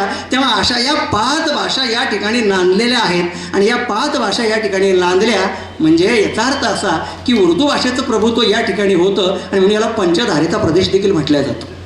आणि म्हणून या ठिकाणी एक गोष्ट महत्त्वाची आहे आणि ती म्हणजे अशी की या ठिकाणी अगदी बी रघुनाथ इथून जरी मी बोलायला लागलो तर आजचा आमचा देवीदास सौदागर हा जो प्रभास आहे, अडगावचे चौधरी, तर आताची उसवण कादंबरी की जिला युवा साहित्य पुरस्कार, युवा अकादमी साहित्य पुरस्कारानं काय केलं, सन्मानित करण्यात गेलं होतं. तेव्हा हे जे काही आडगावचे चौधरी, विष्णू पारगावकर, जे काही मराठवाड्यातले होते, जे नंतर पुण्याकडे गेले, असे अनेक लेखक, कथाकार, कादंबरीकार आहेत ज्यांनी मराठवाडा सोडला आणि नंतर कामाधंद्याच्या किंवा व्यवसायाच्या निमित्तानं, नोकरीच्या निमित्तानं त्यांनी दुसरीकडे गेले. कविता महाजन देखील इथलेच आहेत. हे आपल्याला या ठिकाणी थांबवता येणार नाही किंवा कारण हे स्थलांतर होणारच आहे. तेव्हा या विश्व पारगावकर यांची कालचक्र असेल, रायरंग बोराडे, पाचोळा. खरं पाचोळा म्हटली की मग विदर्भाची आठवण येते, कारण माझ्याकडे मी विदर्भात राहिलेलो आहे. जी धग नावाची कादंबरी आहे तिला वगळून तुम्हाला आम्हाला पुढं जाता येत नाही. जेव्हा अशा प्रकारची जी कौतुक आहे ती कौतुक म्हटली की आम्हाला आमचे मित्र, कवी मित्र यांची मालन आठवते. ती देखील एक स्त्री आहे. तेव्हा अशा प्रकारच्या ज्या कादंबऱ्या आहेत, या कादंबऱ्यानं मराठवाड्याच्या या साहित्याला समृद्ध केलेलं आहे, हे आपल्याला विसरता येत नाही. आणि म्हणून जेव्हा आपण पुढे पुढे जात राहतो, नादू मानवांची गांधारी असेल, लक्ष्मीकांत तांबेंचे दूर गेलेलं घर असेल, वासुदेव मुलांची विषवृक्षांच्या मुळ्या असेल, बाबाभांचे दशक्रिया असेल, या सगळ्या कादंबऱ्या एक वेगळं वळण पण त्या त्या काळातल्या त्या आहेत. मला जेव्हा तुमच्यासमोर मांडायचं आहे तेव्हा मराठवाड्यातले जे अलीकडचे लेखक आहेत, खरं तर मी कादंबरी हा मागणीपूर्वक जाणीवपूर्वक निवडलेला आहे. एक तर कमी वेळेमध्ये मला सगळी मांडणी करायची आहे आणि म्हणून मी कादंबरी हा वाङ्मयाचा प्रकार समोर ठेवलेला आहे आणि अलीकडचे लेखक मी या ठिकाणी घेणार आहे. आणि तेव्हा ह्या अलीकडच्या लेखकावर भाष्य करत असताना मला पर्यावरण देखील तितकंच व्यवस्थित समजून घेतलं पाहिजे. नवोत्तरी कालखंड जेव्हा मी पाहायला लागतो तर सेससारखं प्रकरण असेल, जागतिकीकरण असेल, या सगळ्या गोष्टी आपल्याकडे आलेल्या आहेत. शेतकरी असेल, शेतकरी आता पहिल्यासारखा राहिलेला नाही आहे की ज्या ठिकाणी सगळी कोरडवाहू जमीन होती त्या ठिकाणी आता प्रत्येक शेतकऱ्याकडे नाही पण जवळपास शेतकऱ्याच्या शेतामध्ये विहिरी झालेल्या आहेत, सरकारी योजना त्यांच्यापर्यंत पोहोचलेल्या आहेत, शेततळी झालेली आहेत. ज्या शेतकऱ्याच्या शेतामध्ये ज्वारी, बाजरी अशी पिकं फक्त वरच्या आभाळाच्या पाण्यावरच तग धरत होती, त्या शेतकरी आता विहिरीची पाणी द्यायला लागलेत, पालेभाज्या पिकवायला लागलेले आहेत. पण मित्रांनो, एक गोष्ट आपण समजून घेतली पाहिजे की जेव्हा हे शेतकरी मोंढ्यामध्ये जेव्हा आपला पालेभाज्या किंवा भाजीपाला घेऊन येतात तेव्हा हे मोंढ्यातले जे व्यापारी आहेत, हे मोंढ्यातले व्यापारी या शेतकऱ्यांना कशा प्रकारचा त्रास देतात हे चित्रण मात्र अजूनही कुठल्याही मराठी कादंबरीत आलेलं नाही आहे. हे यायला पाहिजे. हमी भाव मिळत नाहीये, योग्य भाव मिळत नाहीये, म्हणून शेतकरी चळवळी निर्माण झाल्या. अशा या शेतकरी चळवळी शेतकऱ्यांच्या फायद्यासाठी निर्माण झाल्या आणि त्या शेतकऱ्यासाठी भांडायला उठल्या, आंदोलन करायला लागल्या. तेव्हा कुठं तसनच पुढे आली. आसाराम लोमटे मराठवाड्यातला एक महत्त्वाचा लेखक, ज्यांच्या आलोक या कथासंग्रहाला साहित्य अकादमी पुरस्कारानं सन्मानित करण्यात आलं, त्याची तसनस नावाची जी कादंबरी आहे, ही कादंबरी जेव्हा आपण बघायला लागतो तेव्हा ती कादंबरी खऱ्या अर्थानं शेतकऱ्याच्या काळजीपोटी जे काही एकूण शेतकरी संघटना आहेत, या शेतकरी संघटना शेतकऱ्याच्या मनाविरोधी न जाता त्यांच्याविषयी अनुकंपा असतात, त्यांच्यासाठी काहीतरी आपण केलं पाहिजे, अशा या कादंबऱ्याविषयी हे सगळा मजकूर यामध्ये येऊन जातो. आणि मला वाटतं ही कादंबरी अतिशय महत्त्वाची आहे. तिला वगळून आपल्याला पुढे जाता येत नाही आहे. हे नवं भान आलं पाहिजे, ही नवी दृष्टी आली पाहिजे, हा नवा काळ तुम्हाला पकडता आला पाहिजे चिमटेमध्ये. तेव्हा कुठं मला असं वाटतं की या लेखकांना नवं भान या ठिकाणी सापडलेलं असतं. आता एक गोष्ट आपण या ठिकाणी लक्षात घेतली पाहिजे. आणि ती म्हणजे अशी की आता पूर्वीसारख्या शेतकऱ्याला नाही, शेतकरी आता बरंचसं तोलामोलाचं जगणं जरी जगत होता तरी आता बऱ्यापैकी दिवस त्याला आलेले आहेत. शेतकऱ्याने ऊस जरी पेरलेला असला पण हा ऊस खरंच कारखान्याला जातो का, त्याची कोणत्या प्रकारे अडवणूक केली जाते. मग आमचा ज्या शेतकऱ्याचा गावगाडा होता, जो गाव होता ज्याला मुलांना 10-10 किलोमीटर पायी चालत शिक्षण घ्यायला जावं लागत होतं, ज्या मुली गाव सोडून शिक्षणासाठी बाहेर जाऊ शकत नव्हत्या, त्या मुली आता शहरामध्ये आल्यात. शहरामध्ये ज्या प्रकारची व्यवस्था आहे ती व्यवस्था आता गावापर्यंत पोहोचलेली आहे. हे जे खेडं आहे हे नगराचं पिल्लू झालेलं आहे. थम्सअप, एअर सलून, कोल्ड्रिंक्स, धाबे या सगळ्या गोष्टी आता खेड्यापाड्याच्या अगदी शिवालगापर्यंत पोहोचलेल्या आहेत. मग असा आमचा शेतकऱ्याचा मुलगा MPC असेल, UPSC असेल, सगळ्या गोष्टी देऊ पाहतोय, तो देतोय, तो यशस्वी होतोय. आणि एवढंच काय, तो अभियंता उपनिबंधक देखील होण्याचं स्वप्न पाहतो. तेव्हा अशा या अनुषंगानं हे जे काही सहकार क्षेत्र आहे, या सहकार क्षेत्रामध्ये देखील जे काही पुढारी माणसं आहेत, राजकीय लोक आहेत, हे आपल्या स्वार्थापोटी शेतकऱ्याची जे होरपळ करतात, अशा अनुषंगानं येणारी जी कादंबरी आहे ती आहे श्रीकांत देशमुखांची, ती म्हणजे पिढ्यानपिढ्या. ही पिढ्यानपिढ्या म्हणजे नेमकं काय, तर ते सतत चालत आलेलं आहे. की आपण असं पाहतो की खरंच हे सगळे सहकार क्षेत्र कशासाठी निर्माण झालं, ह्या भूबँका कशासाठी निर्माण झाल्या, या सोसायट्या कशासाठी निर्माण केल्या गेल्या, तर कुठंतरी शेतकऱ्याचं भलं व्हावं म्हणून निर्माण केल्या गेल्या. पण मला असं वाटतं खरंच शेतकऱ्याचं भलं झालं का. तिथं बसणारा जो काही अधिकारी असतो त्यालाही वाटतं की शेतकऱ्यापर्यंत या सगळ्या योजना गेल्या पाहिजे, परंतु हे जे काही राजकीय पुढारी आहेत हे सत्ता संघर्षासाठी, सत्ता मिळवण्यासाठी आणि या लोकांनी आपल्याच भरोशावर राहावं, त्यांना योग्य प्रकारे सुविधा देण्यात येऊ नये, त्यांनी आपल्याच अंगणामध्ये पाय झिजवत यावं, आणि म्हणून बऱ्याच गोष्टी शेतकऱ्यापर्यंत पोहोचवल्या जात नाही आहे. त्यामध्ये शेतकऱ्यांना जी पिळवणूक केली जाते खरं तर त्यांच्या मनामध्ये असते, परंतु वरून अशा प्रकारचे काही दडपण असतं. हे सगळं दडपण मात्र या अधिकाऱ्याला काहीच करू देत नाही. तेव्हा या अशा प्रकारची श्रीकांत देशमुखांची जी कादंबरी आहे ती अतिशय या ठिकाणी महत्त्वाची आहे. दुसरी एक महत्त्वाची गोष्ट म्हणजे ती अशी, उत्तम भावस्कर यांची एक काळवाटा नावाची कादंबरी या ठिकाणी आलेला आहे. तेव्हा मी फक्त आता काही, मला चिठ्ठी आली, खरंच मला खूप काही बोलायचं होतं, फक्त काही नावांचा उल्लेख मी या ठिकाणी करतो की उत्तम भावस्कर असे की जे शेतकऱ्याची मुलं काळाचा संघर्ष करत नव्हे तर पद्धतीचा संघर्ष करत करत पुढे गेली आणि त्यांनी स्वतःचं वर्चस्व, अस्तित्व निर्माण केलं, अशी ही काळवाटा. किंवा आमचे महेश खरात सर ज्यांनी एक वेगळी कादंबरी यापुढे लिहिली आणि ती म्हणजे कोणती, मृगांट. की पाऊस येतो परंतु कधी कधी हा जो पाऊस असतो ना, हा पाऊस तुमचं नुकसान करून जातो. तेव्हा या नायिकेच्या आयुष्यात देखील अशा प्रकारचे काही कृत्रिम असे काही संकट असतात. हे संकट येतात आणि हे संकट देखील तिला कसं, परंतु ती धीर धरून राहत आहे, नवऱ्याला साथ देते. तो जरी बाहेर खाली जरी गेला झाला पण ते त्याला खमकीपणानं दाखवते. आणि म्हणून मला असं वाटतं की कौतिक आणि मालन या, आणि आता आपण पाहतो की जवळपास एक रेषीय अशा प्रकारची कथानकं आता फारसे राहिलेली नाही आहेत. याचं कारण असं आहे, वर्तमान देखील आता एक रेषीय राहिलेला नाही आहे. रिपोर्टाज सारखी सगळी कथानकं या ठिकाणी यायला लागली आणि ती काळाची गरज आहे. आणि म्हणून या ठिकाणी मला एवढंच सांगावं असं वाटतं की भान असलेल्या लेखकांनी काळाचं शोषण महत्त्वाचं लक्षात घ्यावं, येणाऱ्या गोष्टी समोर बघाव्यात आणि नव्या युगाला, नव्या काळाला सामोरं जाऊन त्यांनी लेखन करावं. खरंच खऱ्या अर्थानं लेखकाचं हे भान खऱ्या अर्थानं नव्या कलाकृत्या, नवी साहित्यकृती निर्माण करू शकेल, त्या बाबतीत आशा आणि शंका नाही आहे. आपण मला संधी दिली त्याबद्दल मी सर्वांचे आभार व्यक्त करतो. आजच्या या परिसंवादासाठी आपले संमेलनाध्यक्ष देखील या ठिकाणी उपस्थित राहिलेले आहेत. सरांचं या ठिकाणी स्वागत. यानंतर आजच्या या परिसंवादाला विषयाला अनुषंगून चर्चा करण्यासाठी पुढचे संवादक चर्चक आहेत डॉक्टर मुंजाभाऊ धोंडगे सर, मराठी विभाग प्रमुख, पंडित गुरु पार्टीकर महाविद्यालय सिरसाळा, ते डॉक्टर बाबासाहेब आंबेडकर मराठवाडा विद्यापीठाच्या अधिसभेचे सदस्य आहेत. त्यांचे लोकनाट्य संकल्पना आणि स्वरूप हे पुस्तक प्रकाशित आहे. लोककला, स्वरूप आणि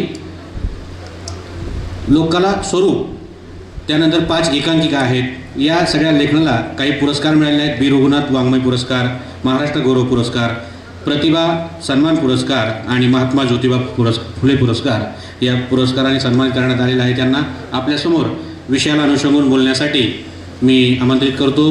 डॉक्टर मुंजाभाऊ धोंडगे सर आपल्यासमोर. मोजरी अमरावती हे या ठिकाणी उपस्थित आहेत. आयोजकाच्या वतीनं त्यांना काही सत्कार या ठिकाणी केला जातो आहे.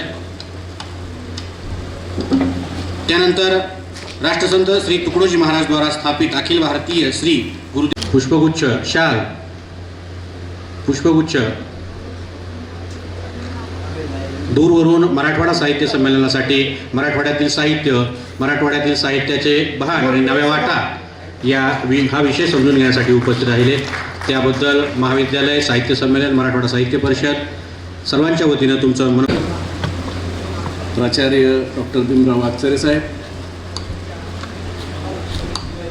मराठवाड्यातील साहित्य नवे भान नव्या वाटा या विषयाच्या अनुषंगाने आयोजित केलेल्या या परिसंवादाचे अध्यक्ष, आमचे मार्गदर्शक आदरणीय प्राचार्य डॉक्टर वसंत बिराजदार सर, या ठिकाणी उपस्थित असलेले दुसरे वक्ते आमचे मित्र डॉक्टर महेशजी खरात, ज्यांनी तुमच्यासमोर परिसंवादातली भूमिका व्यक्त केली, असे doctor Vaijnath Mulwad sir, Surendra Patil sir, Ramesh Rawalkar sir, सूत्रसंचालक जयप्रकाश चौरघडे सर, या सभा मंडपाच्या समोर उपस्थित असणारे मराठवाड्यातील कानाकोपऱ्यातून आलेले अभ्यासक, प्राध्यापक, मित्रबंधू, भगिनी आणि उपस्थित आपण सर्वजण. खरं तर हा विषय अतिशय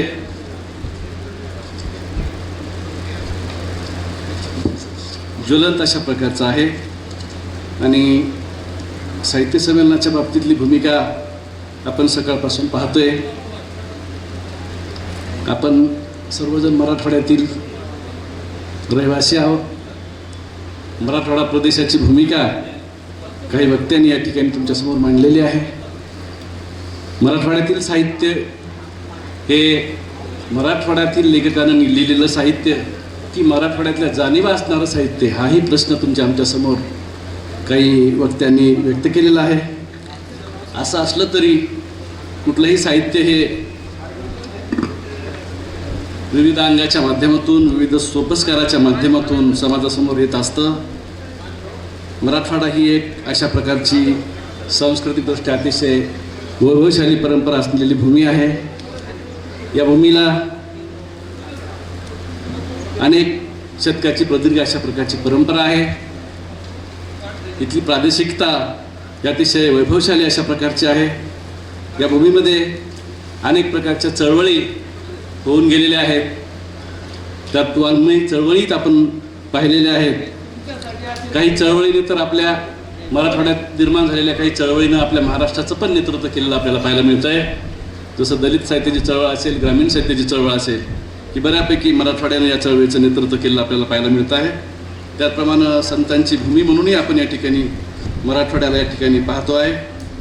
एकंदरीत ह्या सगळ्या गोष्टीचा विचार करत असताना आपल्याला मराठवाड्यातला हा प्राचीन काळ हा सुवर्ण काळ आहे असं आपल्याला म्हणता येईल.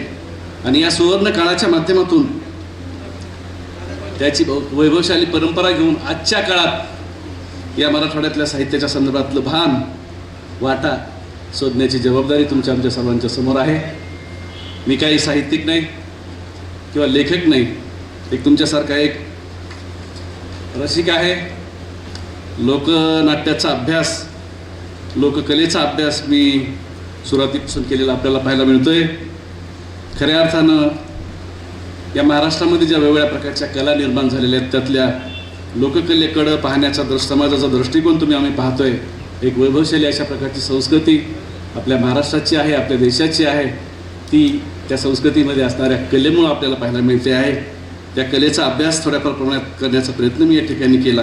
तशाच प्रकारची ही आपली एक साहित्य कला गेल्या अनेक शतकापासून, अनेक वर्षापासूनच्या परंपरेच्या माध्यमातून या मराठवाड्याच्या मातीमध्ये अतिशय संस्कारक्षम पद्धतीनं रुजून या साहित्य चळवळीचं बीजारोपण अतिशय प्रभावीपणे झालेलं आपल्याला पाहायला मिळतं आहे.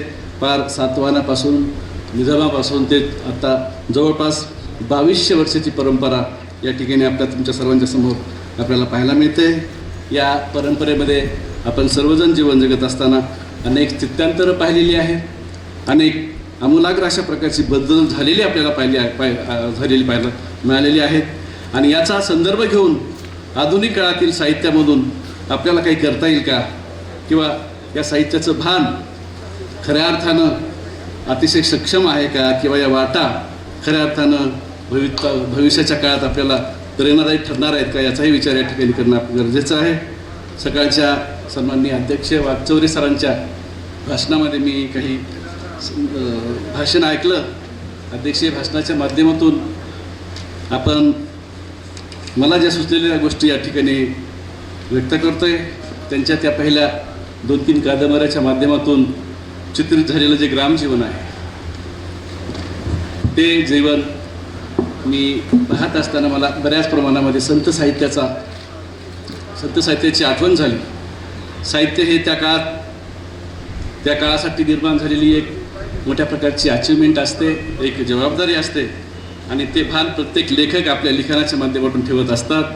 साहित्याची परंपरा ही भावी पिढीसाठी अतिशय प्रेरणादायी असली पाहिजे, या भूमिकेच्या माध्यमातून प्रत्येक लेखक साहित्य निर्मिती करण्याचा प्रयत्न करतोय. हे सगळं पाहत असताना त्या साहित्याची प्रासंगिकता किती महत्त्वाची आहे हेही या ठिकाणी अभ्यासणं आपल्याला अतिशय गरजेचं आहे. आपण पाहतोय काही 1 वर्षापूर्वी 2 वर्षापूर्वी निर्माण झालेले कथासंग्रह असतील, कविता संग्रह असतील, ते लगेचच 2 वर्षामध्ये कालबाह्य होताना दिसत आहेत. त्याच्या पाठीमागची नैतिकता जी आहे ती तपासली पाहिजे. आणि त्या अनुषंगानं मला या ठिकाणी संत साहित्याचा विचार आठवला, तो वाकचौरे सरांच्या सकाळच्या व्याख्यानाच्या माध्यमातून, त्यांच्या भाषणाच्या माध्यमातून त्यांनी जगलेले जे अनुभव आहेत हे आजही ग्रामीण भागातील समाज जीवनामध्ये आपल्याला प्रखरपणे पाहायला मिळतात. त्याचं समुपदेशन करणं आज आमच्या सर्वांच्या समोर एक फार मोठ्या प्रकारचं आव्हान या ठिकाणी आपल्या सर्वांच्या समोर आहे.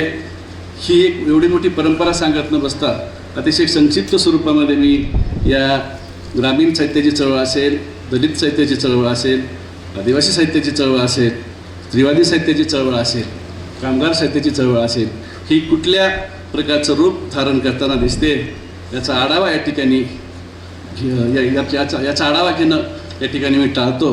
आणि खऱ्या अर्थानं आजच्या साहित्यानं सामाजिक बांधिलकी जपणं किती गरजेचं आहे हे या साहित्याच्या माध्यमातून तुम्हाला पाहायला मिळालेलं आहे.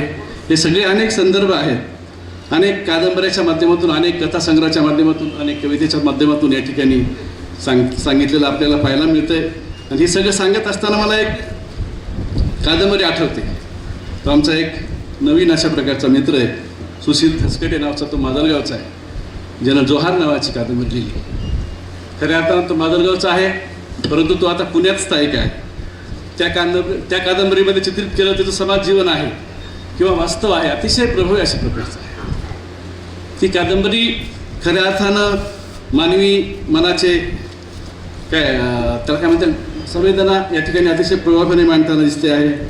या कादंबरीच्या माध्यमातून त्यांनी शिक्षण आणि शिक्षण आणि समाज व्यवस्थेचा पंचनामा करण्याचा प्रयत्न या ठिकाणी केलेला आपल्याला पाहायला मिळते.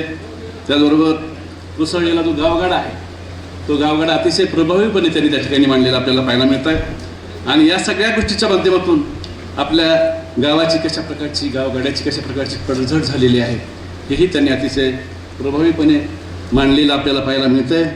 लोकशाही मूल्ये कुठल्या दिशेने चाललेली आहेत हे अतिशय सुधारण स्वरूपामध्ये त्यांनी सांगितलेलं आपल्याला पाहायला मिळतं आहे. शिक्षणाची परिस्थिती काय आहे, विद्यापीठात आणि महाविद्यालयातल्या शिक्षणाची परिस्थिती काय आहे, संशोधनाची परिस्थिती काय आहे, त्याही पुढे जाऊन डोनेशनची पद्धत कशा प्रकारची आहे, पुरस्काराची घेवाण कशा प्रकारची केली जाते, हे सगळं अतिशय प्रभावी आणि वास्तविकपणे त्यांनी मांडलेलं आहे. ही जी चर्चासत्र आहे ही आधुनिक काळातली चर्चासत्र तुम्ही आम्ही प्राध्यापक मंडळी UGCच्या काही रूल्सनुसार नॅकच्या अनुषंगाने अनेक प्रकारची चर्चासत्र घेतोय. तर त्यांनी ही सगळी चर्चासत्र ही वांझोटी आहेत अशा प्रकारचा शब्द त्यांनी त्या ठिकाणी वापरलेला आपल्याला आहे. आणि हे सगळं पाहत असताना, हे सगळं करत असताना तुमच्या आमच्या आपण ह्यातलं आपलं काही स्वतःचं अस्तित्व त्यांनी शोधण्याचा त्या ठिकाणी प्रयत्न केलेला आहे. खरं तर नायक मल्हार नावाचा आहे, तो MA MPhil BEd झालेला आहे, नोकरीच्या शोधात फिरतोय. हे सगळं वास्तव परिस्थिती आपल्याला तुम्हाला पाहायला मिळते. जेव्हा आम्ही राजकीय जीवनामध्ये काही गोष्टी पाहतो, समाजकारणामध्ये काही गोष्टी बघतो, तेव्हा अतिशय भयान अशा प्रकारची परिस्थिती तुम्हाला पाहायला मिळते. यावर आधुनिक काळामध्ये लिहिणं अतिशय गरजेचं आहे. 2014पासून नोकर भरती बंद आहे. मग या शिकलेल्या गुणवत्ता यादीत आलेल्या तरुणांनी काय करायचं? त्यांच्यासमोरचे प्रश्न किती भयानक आहेत आणि त्यांना समुपदेशन करण्यासाठी आपलं नवीन साहित्य पुढे येऊ शकतंय काय? एक नवीन आधुनिक साहित्यानं हे भान या ठिकाणी राखणं अतिशय गरजेचं आहे. आम्ही पाहतोय आता साहित्य संमेलनाची परिस्थिती आपण पाहतोय. मराठवाडा साहित्य संमेलन म्हटल्यानंतर आम्ही पाहिलेले मराठवाडा साहित्य संमेलन आणि आज पाहत असलेलो म्हणजे 25 वर्षापूर्वीची साहित्य संमेलनं आणि आजची संमेलनं 10 वर्षानंतर कशी असतील असा एक मोठा प्रश्न आपल्या सर्वांच्या समोर निर्माण होणार आहे. मग अशा प्रकारची साहित्य संमेलनं होणार असतील, काय होणार आहेत त्याला आम्ही सगळेजण जबाबदार आहेत. मग कशासाठी लिहायचं आणि लिहिल्यानंतर वाचक वर्ग आहे का, हाही सगळ्यात मोठा शोध घेणं आम्ही गरजेचं आहे. आणि हा सगळा वाचक वर्ग आपल्या साहित्यासाठी जागतिक करण्याच्या युगामध्ये आपण आपलं अस्तित्व कुठं हरवतोय का, आपल्या मुलाबाळाचं भवितव्य काय आहे याचाही विचार या ठिकाणी करणं अतिशय गरजेचं आहे. चर्चासत्रामध्ये जाऊन भाषण देऊन जे समाधान मिळतं ते समाधान वास्तव जीवनामध्ये खरंच आहे का, हाही विचार या ठिकाणी आपण करणं अतिशय गरजेचं आहे. त्याचसोबत आपण हे सगळं सांगत असताना बऱ्याच प्रमाणामध्ये आपण बघतोय आपल्या भारतातली संयुक्त कुटुंब पद्धती अतिशय सर्वश्रेष्ठ अशा प्रकारची संयुक्त कुटुंब पद्धती आहे. या कुटुंब पद्धतीवर काही नवीन काळातली पुस्तकं येणार आहेत का, ज्या कुटुंब पद्धतीनं खऱ्या अर्थानं आपल्या भारतीय संस्कृतीला जगात सर्वश्रेष्ठ समजलं गेलेलं आहे. मग याही बाबतीतलं काही भाष्य आपल्या काही कथा कविता कादंबरीच्या माध्यमातून नवीन अशा प्रकारचे भान घेऊन येणार आहेत का, त्याचाही विचार या ठिकाणी आपण करणं गरजेचं आहे. आणि हे सगळं करत असताना अनेक संदर्भ या ठिकाणी आपल्याला देता येतील की ज्या माध्यमातून म्हणजे मधल्या काळातला जो नव्वदीच्या नंतरचं साहित्य असेल, 2000च्या नंतरचं साहित्य असेल, 60च्या नंतरचं निर्माण झालेलं साहित्य असेल, आधुनिक साहित्य असेल, पारंपरिक साहित्य असेल, या सगळ्या साहित्य प्रवाहाचा संदर्भ घेत ही सगळी जी पेरणी आपल्या साहित्यासाठी एक सारस्वत जे आपल्यासाठी निर्माण झालेलं आहे, हे सारस्वत आधुनिक पिढीला कितपत उपयोगी ठरणार आहे हाही विचार या ठिकाणी आपण करणं गरजेचं आहे.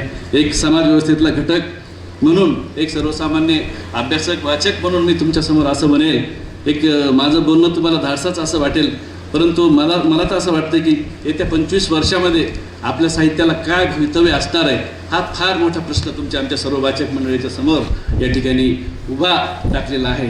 कारण आपण सगळेजण पाहतोय कितीही चांगल्या प्रकारचं पुस्तक, गोष्टीचं पुस्तक, कादंबरीचं पुस्तक, कादंबरी असेल, कथा असेल, आपल्या मुलाकडे दिली तर ते मुलं काही घ्यायला तयार नाहीत. त्यांच्या हातातल्या मोबाईलमधल्या रीलमध्येच त्या ठिकाणी व्यस्त आहे. या मुलांचं रीलकडून रिअल लाईफ साहित्याच्या माध्यमातून जे चित्रित होतं त्याकडं लक्ष कसं विचलित करता येईल हा प्रयत्न आपलं साहित्य कधी करणार आहे का, हाही विचार या नवीन साहित्याच्या माध्यमातून निर्माण होणं अतिशय गरजेचं आहे. एवढंच या ठिकाणी मी बोलेल. संयोजकांनी या ठिकाणी आम्हाला बोलवलं आणि आमचा मानसन्मान केला त्याबद्दल मी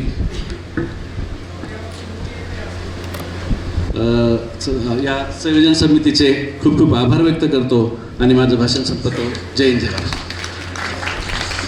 पण तिथंही घेतलं तरी वक्त्याच्या फक्त चेहऱ्यावर ऊन येणार नाही, तर डॉक्टर यानंतरचे वक्ते आहेत.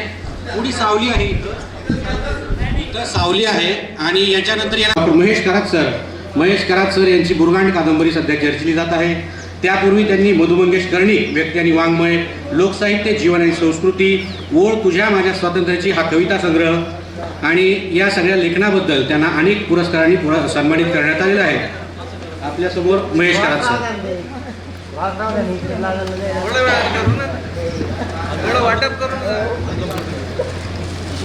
सर.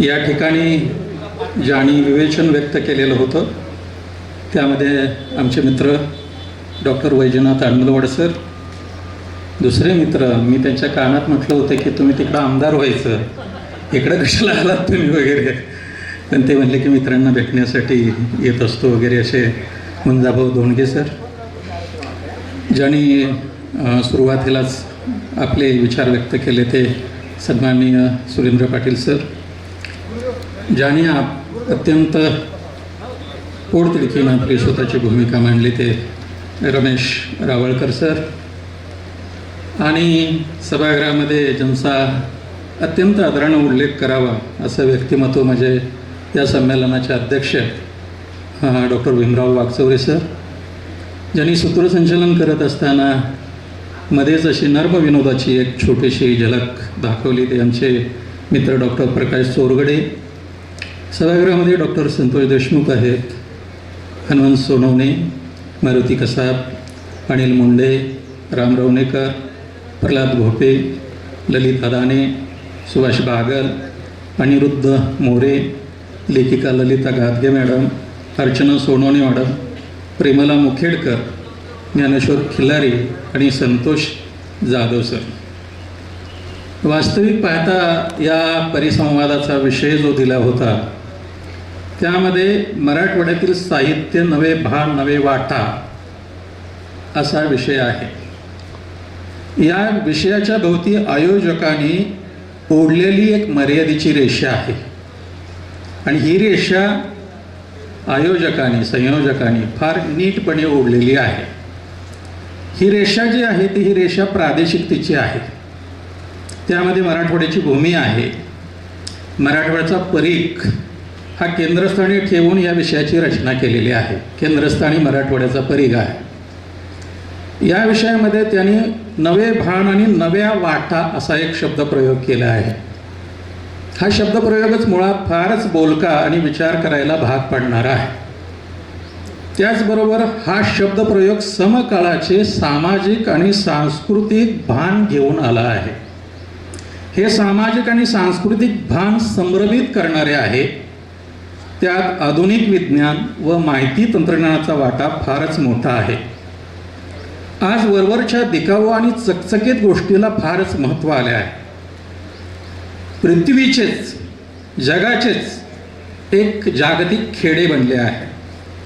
मतिगुंग करणाऱ्या या सांस्कृतिक पर्यावरणात हजारो गोष्टी समोर येऊन आढळत आहेत आणि कोणत्याही तत्त्वज्ञानापेक्षा विचारप्रणालीपेक्षा विज्ञानाधिष्ठित तंत्रज्ञानाचे योगदान अधिक महत्त्वाचे ठरत आहे. कुठलंही असेल त्यामध्ये तंत्रज्ञानाचं योगदान अधिक महत्त्वाचं ठरत आहे.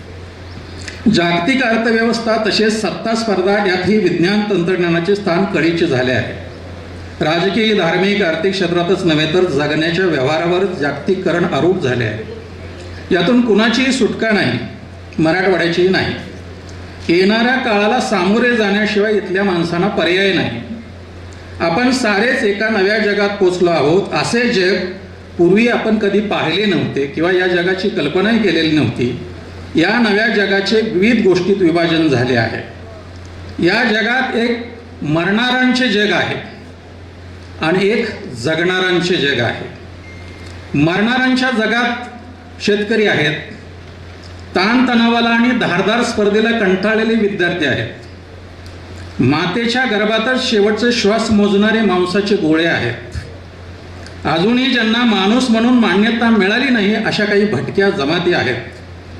मरणाऱ्यांची अशी खूप मोठी यादी तयार करता येते. विशेष म्हणजे ती दिवसेंदिवस वाढत आहे. या जगाकडे अन्न, वस्त्र, निवारा, हवा आणि पाणी याची सतत वानवा आहे. विकास पावलेल्या जगातील हे सारे अविकसित आहेत. दुसरे जग विकास पावलेल्यांचे आहे. त्यांच्यासाठी अवकाश संचार आहे, मॉल्स आहेत, प्लास्टिकच्या कार्डाचा ढीग आहे. हेच मूठभर लोक विकासाच्या कल्पना ठरवतात, हवा पाण्याचा व्यवसाय करतात. तत्त्वज्ञान नसतेच आणि असलेच तर ते मेले आहे म्हणून हाकाटी पिटतात. ते इतिहासाला मारतात, भूगोलाला मागे खेचतात. स्वतःच्या सातबाऱ्यावर चंद्र, समुद्र, नद्या, डोंगर आणि तिथून वाहणारी हवाई नोंदवून ठेवतात. स्पर्धेसाठी मैदान आणि नियम तेच तयार करतात. त्यांच्या स्पर्धेत तेच भाग घेऊ शकतात आणि हे त्यांनाच माहीत असते. पण तरीही स्पर्धा सर्वांसाठी खुली असल्याचे जाहीर करतात. प्रत्यक्षात मरणाऱ्यांच्या जगातील कुणी स्पर्धेच्या मैदानापर्यंत पोहोचू शकणार नाही याची काळजी तेच घेतात. ही स्पर्धा मोठी विचित्र आहे. ही स्पर्धा मोठी विचित्र आहे.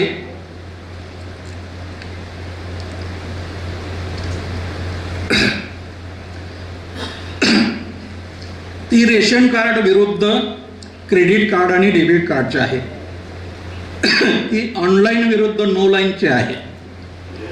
ती ITI विरुद्ध IITची आहे. ती खिचडी विरुद्ध बर्गरची आहे.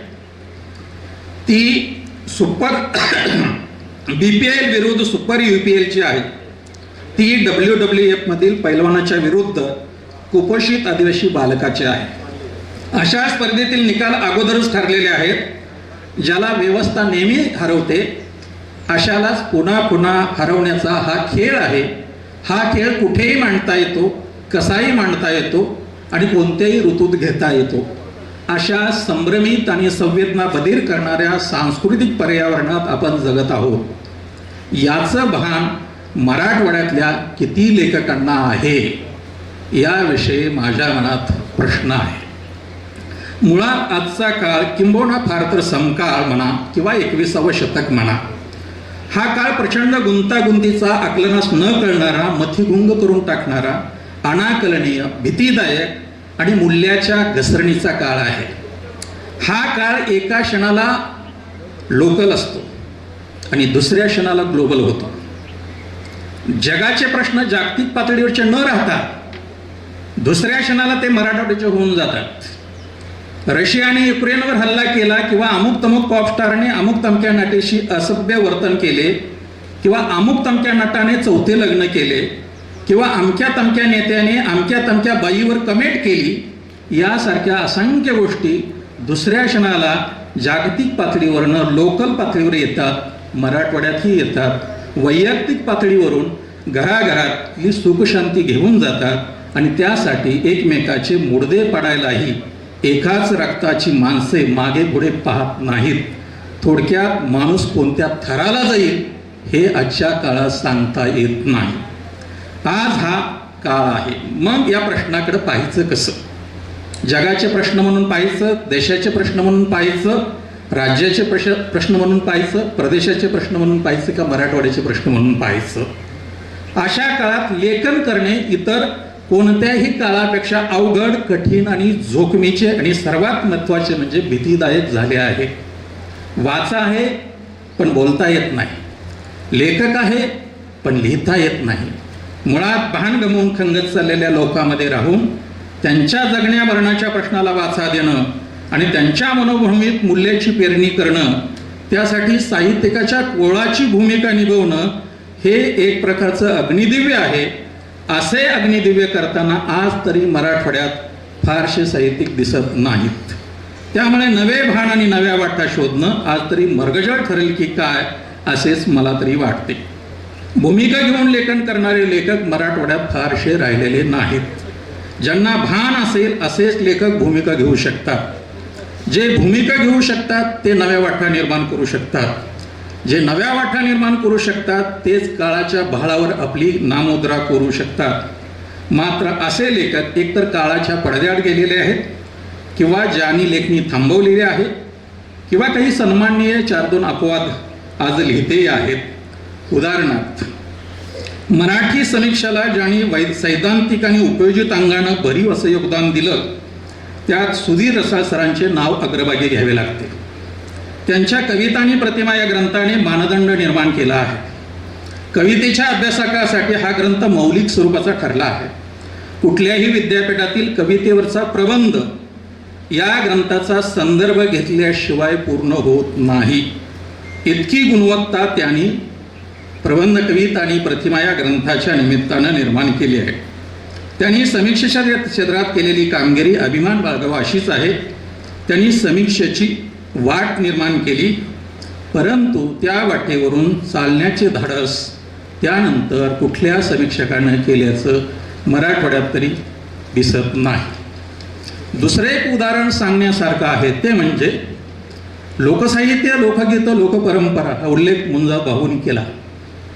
लोकसाहित्य, लोकगीत, लोकपरंपरा, लोकसमाज समजावून घेऊन लोकसंस्कृतीचा खोलात जाऊन ज्यांनी विचार केला आणि त्यासाठी संपूर्ण आयुष्य एखाद्या भगीरथासारखं घडवलं ते म्हणजे प्रभाकर मांडे. आज ते आपल्या हयात नसले तरी त्यांचे लोकसाहित्यातले योगदान मौलिक स्वरूपाचे आहे.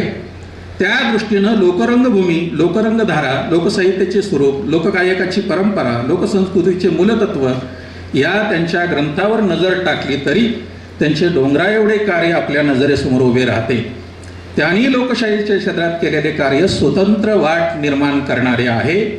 त्या वटवावरून जाण्याचा प्रयत्न शरद व्यवहारे आणि साहेब खंदारे या दोघांनीच केलेला दिसतो.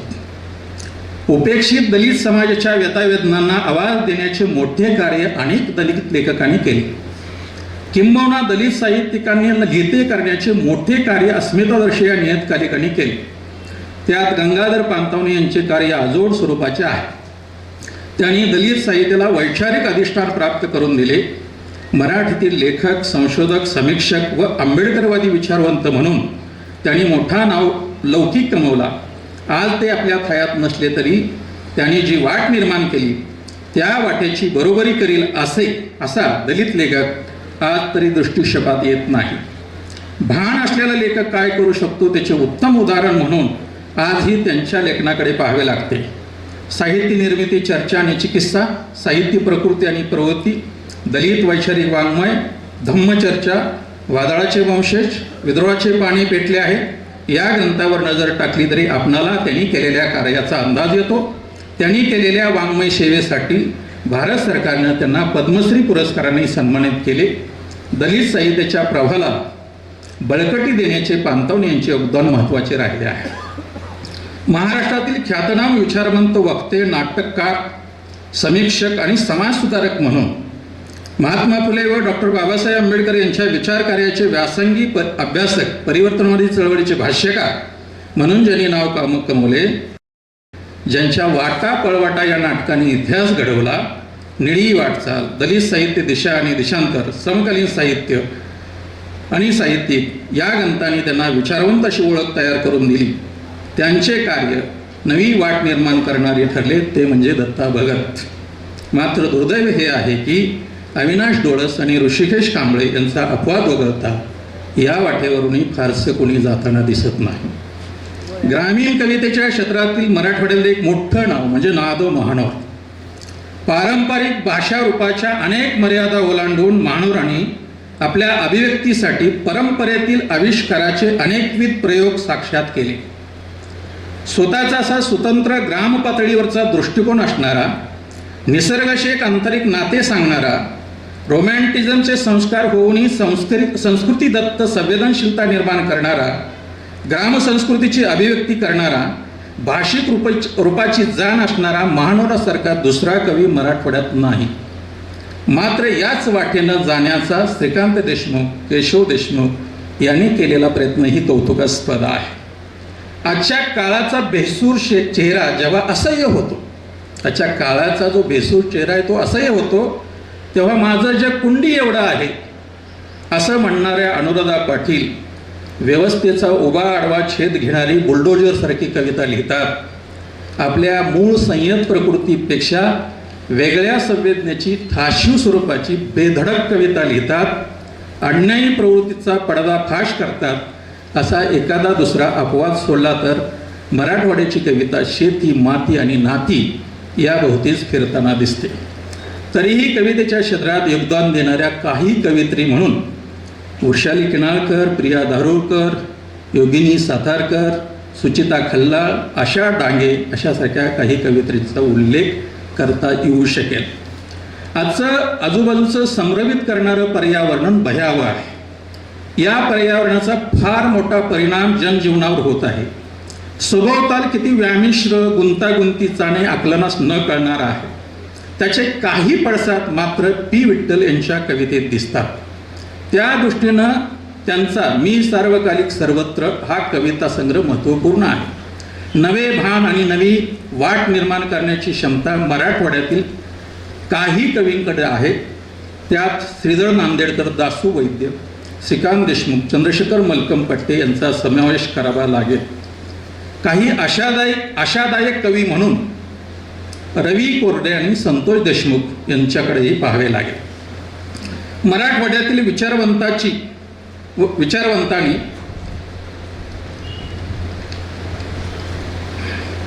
मराठवाड्यातील विचारवंतांनी मराठी साहित्य वर्तुळाला जे वैचारिक योगदान दिले आहे ते फार महत्त्वाचे आहे। नरहर पुरंदकर हे मराठी भाषा व साहित्याचे समीक्षक आणि समाजचिंतक होते। ते एक प्रवाही वक्ते होते। त्यांचा धार आणि काठ हा ग्रंथ कादंबरीच्या अभ्यासासाठी मानदंड ठरणारा आहे। जागर आकलनसारख्या ग्रंथातून त्यांच्या विचाराची व्यापकता लक्षात येते। त्यांनी केलेले काम मात्र मानदंडी स्वरूपाचे आहे।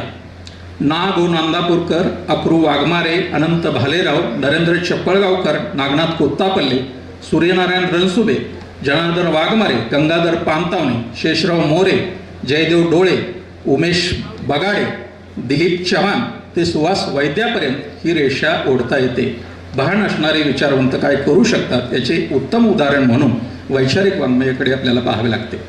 मराठी ग्रामीण साहित्याला चळवळीच्या आणि लेखनाच्या माध्यमातून ज्यांनी अधिष्ठान प्राप्त करून दिलं त्यात प्राचार्य राराम बोराडे, नागनाथ कोत्तापल्ले, भास्कर चंदनशिव, वासुदेव मुलाटे यांचे योगदान महत्त्वपूर्ण आहे। ग्रामीण साहित्याचा प्रवाह जो सकसपणे निर्माण झाला त्यामध्ये काही ग्रामीण लेखक तयार झाले। भीमराव वागचौरे, भास्कर बडे, उमेश मोहिते, महेश मोरे सारख्या काही लेखकांचा उल्लेख करता येईल। मात्र हे लेखक चाकोरी बाहेरच्या आजच्या काळाचा आवाज पकडू शकतील का याविषयी शंका आहे। कादंबरी या साहित्य प्रकारात भरीव योगदान देणारे लेखक म्हणून आपणाला राराम बोराडे यांच्याकडे पाहावे लागते। त्यानंतर महत्त्वाचे भीमराव वागचौरे, बाबू बिरादार, शेषराव मोहिते, महेश मोरे अशा काही कादंबरीकारांचा उल्लेख करता येईल। नातेसंबंध, शेतीविषयक प्रश्न, काही सामाजिक प्रश्न सोडून आजच्या काळाचा आवाज या कादंबरीकारांना पकडता आलेला नाही। आजचा काळ हा अत्यंत गुंतागुंतीचा आहे। जे लेखक लिहित आहेत आणि जे लिहिले आहे एकतर ते 30-40 वर्ष पाठीमागचे लिहित आहेत, भूतकाळ उकरून काढत आहेत, अनुभवाचा पुन्हा उपसा करत आहेत। सामाजिक प्रश्न हाताळला म्हणजे आजचा काळ समजला असं होत नाही। आज ऐरणीवर आलेला एक प्रश्न म्हणजे मुलांना नोकरी मिळत नाही। त्याहीपेक्षा भयंकर प्रश्न म्हणजे लग्नासाठी मुलीच मिळत नाहीत। हा गंभीर प्रश्न आजच्या संमेलनाचे अध्यक्ष डॉक्टर भीमराव वागचौरे यांनी आपल्या गरंगळ या कादंबरीमध्ये मांडलेला आहे। सामाजिक प्रश्नाला रेखाटण्याचे त्यांचे कौशल्य मात्र उत्तम प्रकारचे आहे। आज कधी नव्हे ते अजून एक प्रश्न सांगतो आणि थांबतो। आयडेंटिटीचा प्रश्न ऐरणीवर आलेला आहे। आयडेंटिटी प्रत्येकाला एक वेगळी आयडेंटिटी असते। कुटुंबाच्या पातळीवर आपण कुटुंबातला गृहस्थ म्हणून असतो आणि ज्यावेळेस गावात असतो त्यावेळेस त्या एखाद्या कुटुंबाचा गृहस्थ असतो। गाव सोडून तालुक्याला गेल्यानंतर तुम्ही त्या गावाचे राहता, तालुका सोडून जिल्ह्याला जाता त्यावेळेस त्या तालुक्याचे होता आणि तालुका सोडून राज्याला जाता त्यावेळेस तुम्ही जिल्हा सोडून राज्याला जातात जिल्ह्याचे होता आणि भारतात कुठेही जाता त्यावेळेस तुम्ही महाराष्ट्राचे असता आणि भारताच्या बाहेर ज्यावेळेस जाता त्यावेळेस तुम्ही इंडियन असता, भारतीय असता। आणि हे भारतीयत्व जे आहे, भारतीयत्व हे सुद्धा एक प्रकारचं मूल्य आहे।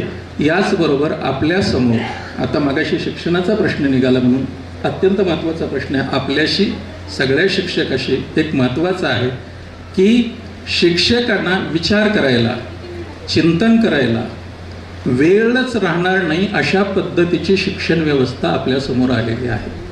दररोज एक रिपोर्ट तयार करावा लागतो, तो रिपोर्ट करून त्या ठिकाणी द्यावा लागतो। फक्त तो नॅकच्या माध्यमातून असेल, NEPच्या माध्यमातून असेल, कुठल्या गोष्टीने म्हणजे तुम्ही विचार करायचाच नाही।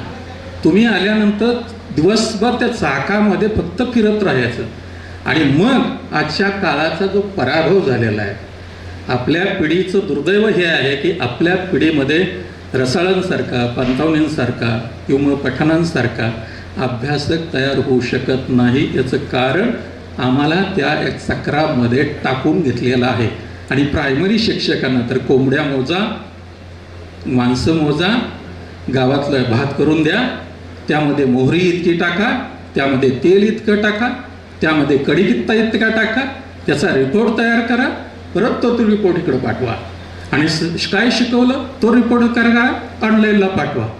आणि त्यातनंही काय राहिलं तर इलेक्शन आलं का त्यांना सगळ्या डोट्या तिकडं मुलांना शिकवायचा जो मुद्दा आहे हाच होत नाही।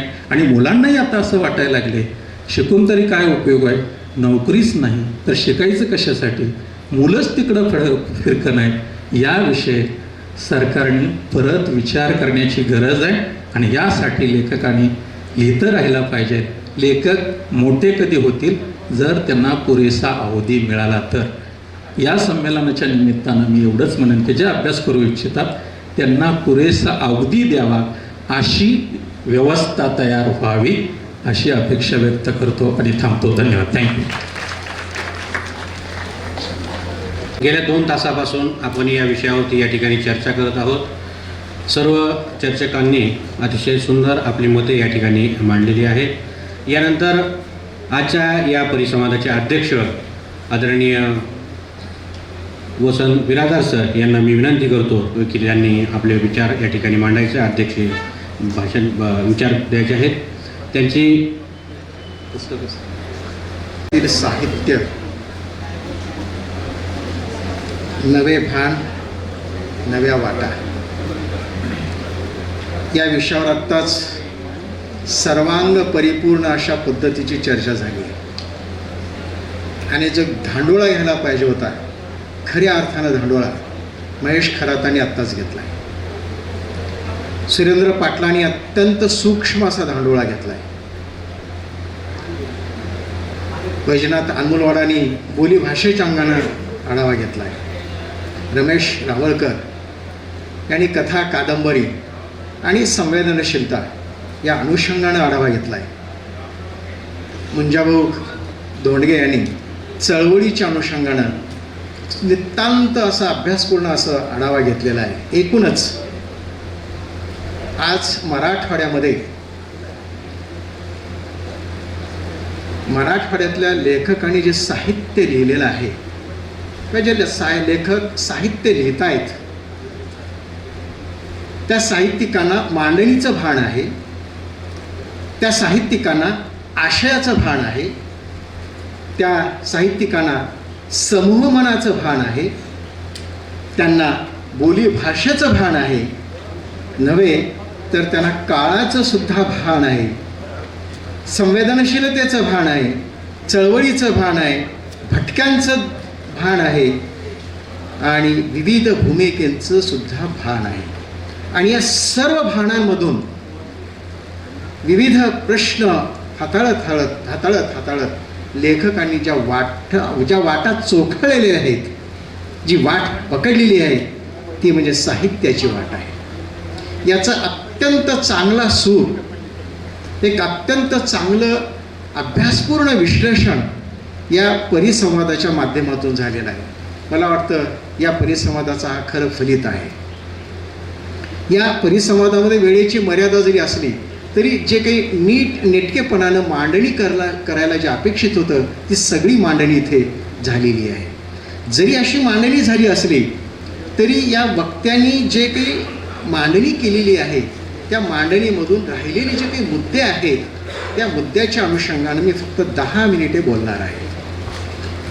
खरं म्हणजे कोरोनाच्या काळापासनं अख्खं जग बदललेलं आहे.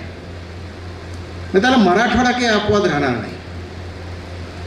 मराठवाडा सुद्धा साहित्याच्या अनुषंगानं बदललेला आहे. मराठवाड्यातली जी लेखक मंडळी आहे, मुळात महाराष्ट्र हा पुरोगामी महाराष्ट्र म्हणून ओळखला जातो. संतांची भूमी आहे. संतांनी पुरोगामी विचार जगाला दिलेला आहे आणि या संतांच्या पुरोगामी विचारांचं फलित म्हणजे आज मराठवाड्यातले लेखक, म्हणजे विशेषतः स्वातंत्र्याच्या प्राप्तीनंतरची जी लेखक मंडळी आहे ती लेखक मंडळी कशा पद्धतीचं भान ठेवून साहित्य लिहित आहेत, त्यांनी कोणती वाट शोधलेली आहे याचा थोडासा आढावा घेणं मला गरजेचं वाटतंय. खरं म्हणजे जे भान म्हणतो रमेश रावळकरांनी सांगितलेलं आहे, भानाच्या संदर्भातली संकल्पना. आज मराठवाड्यातल्या लेखकांना स्त्रीवादी दृष्टिकोनाचं अत्यंत भान राहिलेलं आहे. स्त्रीवादी दृष्टिकोनातून लेखन करणाऱ्यांना आज निश्चितच प्रोत्साहन दिलं जातं आहे आणि स्त्रीवादी दृष्टिकोन एका वेगळ्या पद्धतीनं वैज्ञानिक जाणीवेतनं आज आपल्या समोर येतो आहे. या स्त्रीवादी दृष्टिकोनाबरोबरच जे वंचितांचं साहित्य आहे, दलितांचं साहित्य आहे, उपेक्षितांचं साहित्य आहे, या साहित्याला सुद्धा शब्दबद्ध करण्याचं एक वेगळा आयाम या साहित्याच्या भानातून येतं आहे. एवढंच नव्हे तर आजच्या लेखकांना भ्रष्टाचार विरोधाचं भान आहे, दहशतवादाचं भान आहे आणि या सर्वांमधनं विषमतेवर कडाडून प्रहार करण्याचं सुद्धा भान आलेलं आहे. ही एक लेखकांमध्ये असलेल्या जिवंत संवेदनशीलतेचं प्रतीक आहे आणि याच्यामधनं एक साहित्य टोकदार अशा पद्धतीचं लिहिलं जातं आहे. आणि या लेखकांना आणखी एका वेगळ्या पद्धतींच्या विविध प्रश्नांची सुद्धा जाण आणि भान असलेलं दिसून येतं. कोणते प्रश्न आहेत ते तर पर्यावरणाचे प्रश्न आहेत. पर्यावरणाचं संवर्धन करण्याची भान लेखकांना आहे. एवढंच नव्हे तर जलसंधारणाच्या संदर्भातली दृष्टी लेखकांच्या साहित्यामधनं गोचर होतीये. गावाकडचे प्रश्न आहेत, जातीयतेचे चटकेचे प्रश्न अजूनही जातीयता ग्रामीण भागातनं दिसटलेली नाही आहे, संपुष्टात आलेली नाही आहे. त्या प्रश्नांची जाण, त्या प्रश्नांचं आविष्करण, त्या प्रश्नांची गोचरता साहित्यांमधनं व्यक्त होतीये. एवढेच नव्हे तर आज शेतकऱ्यांच्या प्रश्नांच्या संदर्भातलं विचारसुद्धा आजचा लेखक, मराठवाड्यातला लेखक करतो आहे.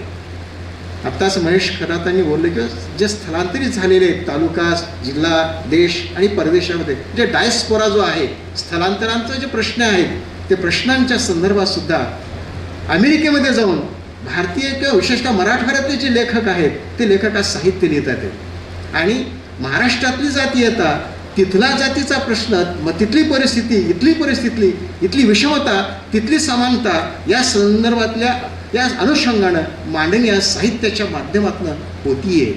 हे इथून गेलेल्या, परदेशात गेलेल्या लेखकांना हे इथली जाण आणि त्याच्या माध्यमातून सापडलेली त्यांना एक साहित्याची वाट असलेली आपल्याला दिसून यायला लागते. विविध नैसर्गिक आपत्ती आहेत, मग ते कोरोनाची आपत्ती असू देत किंवा आता सध्या जी एक साथ आली आहे पुण्यामध्ये ती साथ असू देत की अन्य कोणतीही साथ असू देत, त्या साथीच्या अनुषंगानं सुद्धा साहित्य निर्माण होत आहे. तृतीय पंथीयांचे प्रश्न आहेत, त्या तृतीय पंथीयांच्या अनुषंगानं साहित्य लेखन केलं जातं आहे. आणि राजकीय अस्तित्वाचं भान सुद्धा लेखकांना आहे, बेकारीचं भान आहे. अशा विविध पद्धतीचे जे प्रश्न आहेत त्या प्रश्नांच्या अनुषंगानं साहित्यामधनं मांडणी होते आहे आणि ही मांडणी निश्चितच गंभीरपणे केली जाते आहे. कुणी रंजनाचा कल म्हणून नाही किंवा कोणी मला लिहायचं म्हणून नाही, अशा पद्धतीनं कोणीही साहित्य लिहित नाही. एक स्पॉन्टिनियस, एक सहज प्रवृत्तीचं जे साहित्य आहे ते साहित्य आज प्रसवलं जात आहे, ते साहित्य लिहिलं जात आहे. याचबरोबर ह्या नवीन भानाच्या माध्यमातून ज्या नवीन वाटा आहेत, नुसतंच लेखनच केलं जातं असातला भाग नाही, लेखनाशिवाय इतर आपल्या मनातल्या भावभावना कशा पद्धतीनं प्रकट कराव्यात याच्यासाठी सुद्धा आता वेगवेगळे मंच तयार झालेले आहेत, वेगवेगळे घटक तयार झाले आहेत, वेगवेगळे माध्यमं तयार झालेले आहेत. आणि माध्यमं म्हणजे कोणते आहेत? मायक्रो फिक्शन एक माध्यम निघालेलं आहे. याच्यामध्ये सूक्ष्म कथा, अत्यंत जसं प्रसाद कुंटेकरांचं आत्ता उदाहरण समोर आलं आपल्या, हे सूक्ष्म म्हणजे ज्याला मायक्रो फिक्शन म्हणून, हे मायक्रो फिक्शन आज आलेलं आहे. लोकांना तर तुमची 200-300 पानाची कादंबरी वाचायला वेळ अजिबात नाही आहे. 1-1.5 ते 2 पानाचं जे काही मजकूर आहे ते वाचलं, काहीतरी वाटलं, काहीतरी वेगळ्या संवेदना, काहीतरी वेगळ्या जाणीवा आणि एक वेगळ्या प्रकारची एक मनामध्ये तरलता निर्माण झाली की सार्थक झालं. अशा पद्धतीच्या मायक्रो फिक्शन, सूक्ष्म अशा कथा जवळच्या वाटायला लागलेल्या आहेत. याचबरोबर फ्लॅश फिक्शन, चमकदार, चटपटीत अशा पद्धतीच्या, कमी शब्दामध्ये पण कायमस्वरूपी लक्षात राहत अशा पद्धतीच्या सुद्धा कथा हे माध्यम निवडलं जात आहे.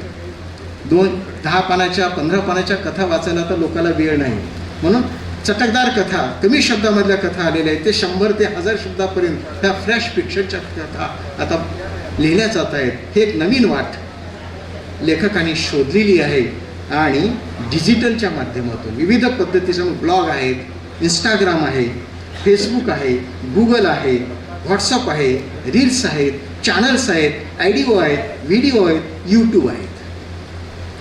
आता या सर्वांमधनं 10 ते 15 मिनिटांमध्ये सगळं काही आकलन होऊन जाऊ शकतं, सगळं काही माहिती मिळू शकते. मग तिथं 300 पानाची, 500 पानाची, 100 पानाची कादंबरी, कथा सगळं कोण वाचत बसणार आहे?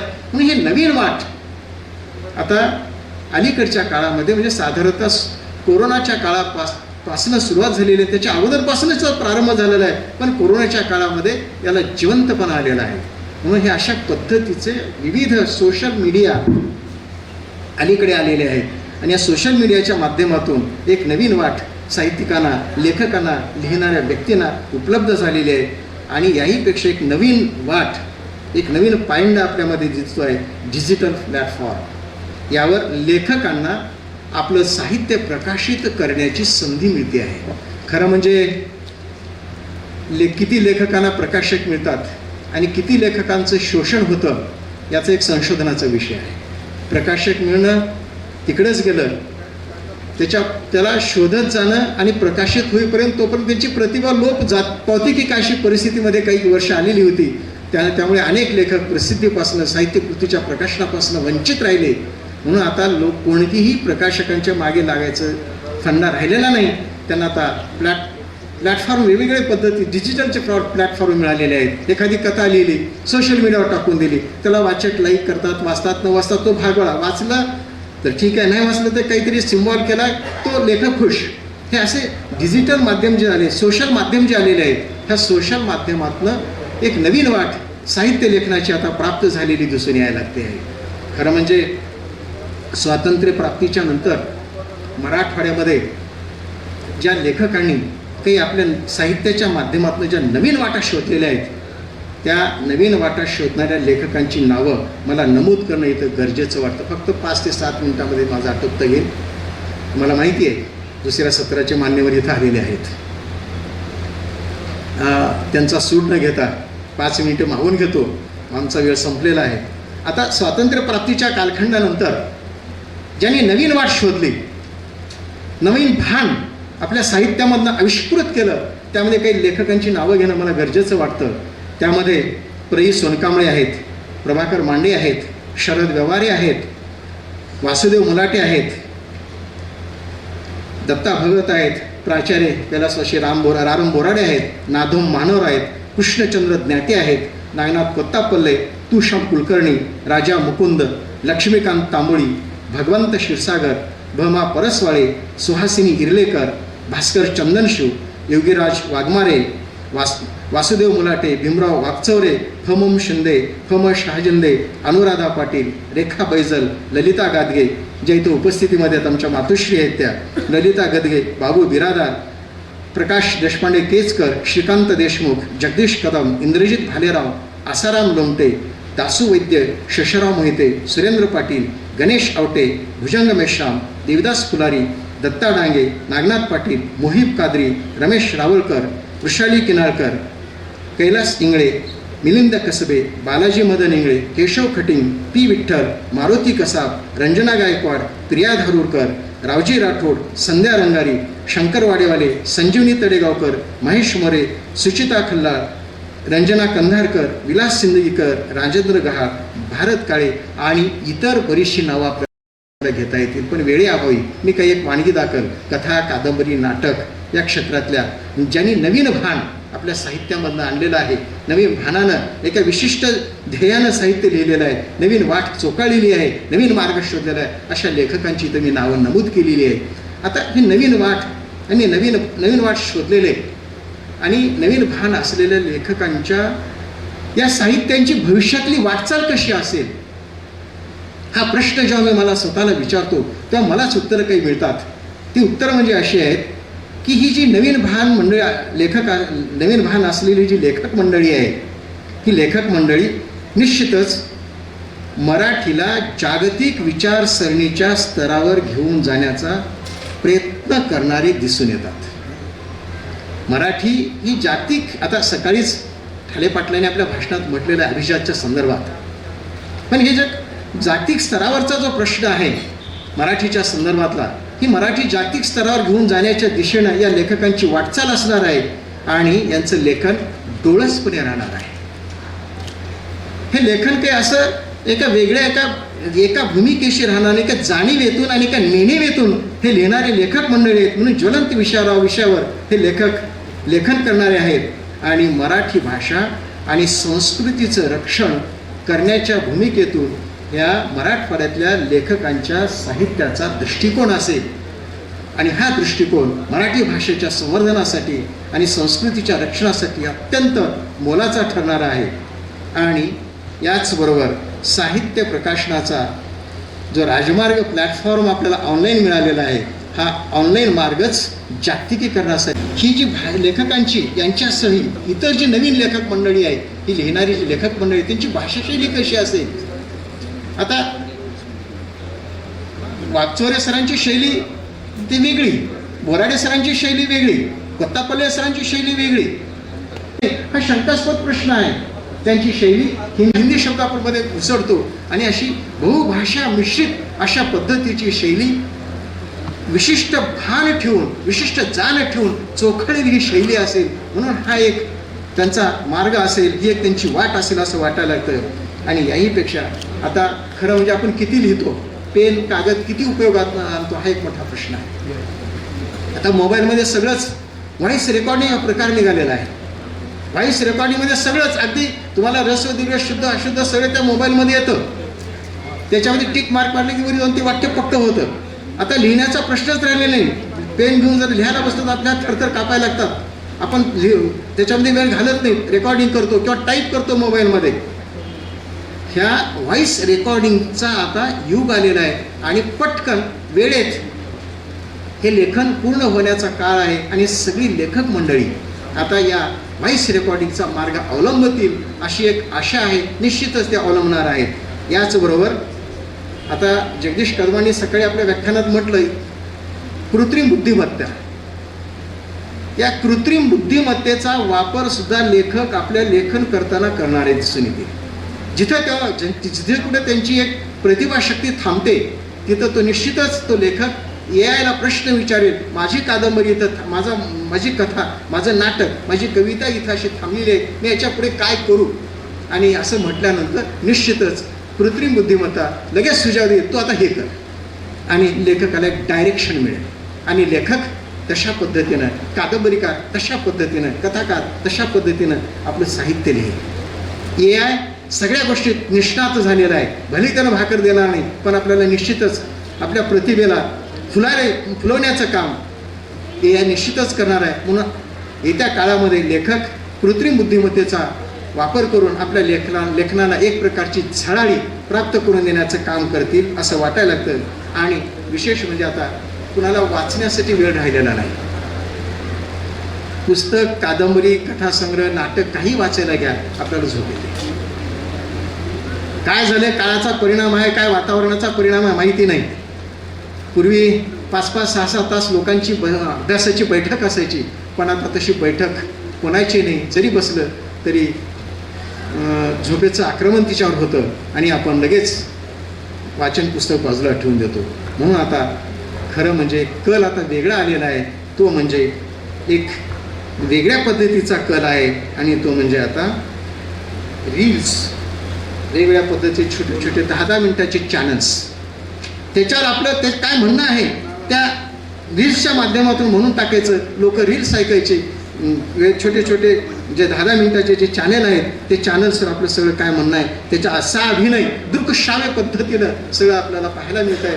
आणि त्याचं युग येत आहे. हे एक नवीन वाट आपल्यासमोर आलेली आहे. हे नवीन काळाचं जागतिकीकरणाचं ग्लोबलायझेशनचं हा एक परिपाक आहे आणि त्याला आपल्याला सामोरं जाणं पर्याय आहे. त्याला आपल्याला पचवता आलं पाहिजे. त्याच्यावर मात करून वेगळं काही करता आलं का, येईल का, ते पाहिलं पाहिजे. म्हणून ह्या अशा पद्धतीच्या नवीन वाटा आज तयार झालेल्या आहेत. आणि या सगळ्या नवीन वाटा फार काही चॅलेंजेबल नसल्या तर त्या स्वीकारार्ह आहेत, सोप्या आहेत, आवडत्या आहेत, वेळ वाचवणाऱ्या आहेत. धकाधकीच्या जीवनामध्ये आपल्याला ह्या जवळच्या वाट्या लागतात. म्हणून हे एक मोठं आव्हान असलं तरी नाईलाजानं त्याला आपल्याला स्वीकारावं लागतं. अशा पद्धतीची परिस्थिती आहे. म्हणून हा जो विषय इथं ठेवलेला होता, हा विषय खऱ्या अर्थानं काळाचा परिपाक म्हणून जे आलेला आहे त्याच्यावर चर्चा होणं गरजेचं आहे. आणि याच्यातून आपल्याला कशा पद्धतीचा मार्ग काढता येणं हेही गरजेचं होतं. आणि या चर्चासत्राचं अत्यंत सुंदर फलित म्हणजे एक हे नवीन भान, ज्या नव्या जाणीव आहेत, जे भान आहे हे भान काय आहे या चर्चासत्राच्या माध्यमातून आपल्याला समजलेलं आहे. आणि नवीन वाटा कोणत्या आहेत त्याचे चॅलेंजेस काय आहेत, त्याला आपण सामोरं कसं गेलं पाहिजे याची इथं सविस्तर चर्चा झालेली आहे. परिसंवादाने अत्यंत सुंदर पद्धतीनं मांडणी केलेली आहे. त्यांना चांगला एक सूर सापडलेला होता, एक चांगला धागा सापडलेला होता. जाण आणि भानचं आकलन अत्यंत चांगल्या पद्धतीनं झालेलं आहे. खरं म्हणजे या चर्चासत्राचं मौलिकत्व, चर्चासत्राचं मोठेपण हे आहे की या चर्चासत्राला संमेलनाचे अध्यक्ष गुरुवर्य भीमराव वागचौरे सर उपस्थित राहिले. त्यामुळे आम्ही धन्य पावलो. हे चर्चासत्र त्यांनी अत्यंत वेळ देऊन ऐकला, त्याबद्दल आम्ही त्यांचे मनपूर्वक आभार व्यक्त करतो. चर्चासत्राला ललिताताई गादगे उपस्थित राहिल्या, मारुती गायकवाड, हंसराज जाधव, ललित आधाणे, संतोष जाधव, ललित प्रमिला मुखेडकर, मार्तन कुलकर्णी, देवीदास फुलारी, मोहेब कादरी, बिनधास्त आमचे बालाजी मुंडे, नानासाहेब सूर्यवंशी, मारुती कसाब, अनिल मुंडे सर्व उपस्थित राहिले आणि चर्चासत्राचा गोडा वाढवला आणि माझा वाढलेला वेळ, जास्तीचा वेळ आपण सहन केला, त्याबद्दल आपल्या सर्वांचे मनपूर्वक आभार व्यक्त करतो. संयोजकांनी मला परिसंवादाचा अध्यक्ष करून माझा मोठेपणा वाढवला, त्याबद्दल त्यांना मी धन्यवाद देतो. थांबतो. जय हिंद, जय महाराष्ट्र.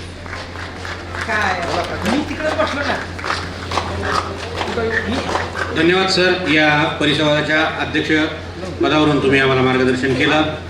या परिसंवादाचे आभार प्रदर्शन करण्यासाठी मी मित्र संतोष जाधव सरांना विनंती करतो की त्यांनी या परिसंवादाचे आभार मानायचे आहेत सर्व वक्त्यांचे. आपल्यासमोर Santosh Jadhav sir. Anmulwar sir, Manjabhau Dhondge, Surendra Patil, Ramesh Rawalkar sir सर्वांनी अतिशय सुंदररित्या मराठवाड्यातील साहित्य, नवे भान नव्या वाटा या विषयावरती चर्चा घडवून आणली. उपस्थित असलेले सर्वच मान्यवर नाव घेण्याचे योग्य आहे. त्यामध्ये राम रवणेकर सर असतील, मारुती कसाब सर आहेत, मारुती गायकवाड आहेत, आधाने सर आहेत. सर्वांचा या ठिकाणी मी आभार व्यक्त करतो आणि हा परिसंवाद संपला असं जाहीर करतो.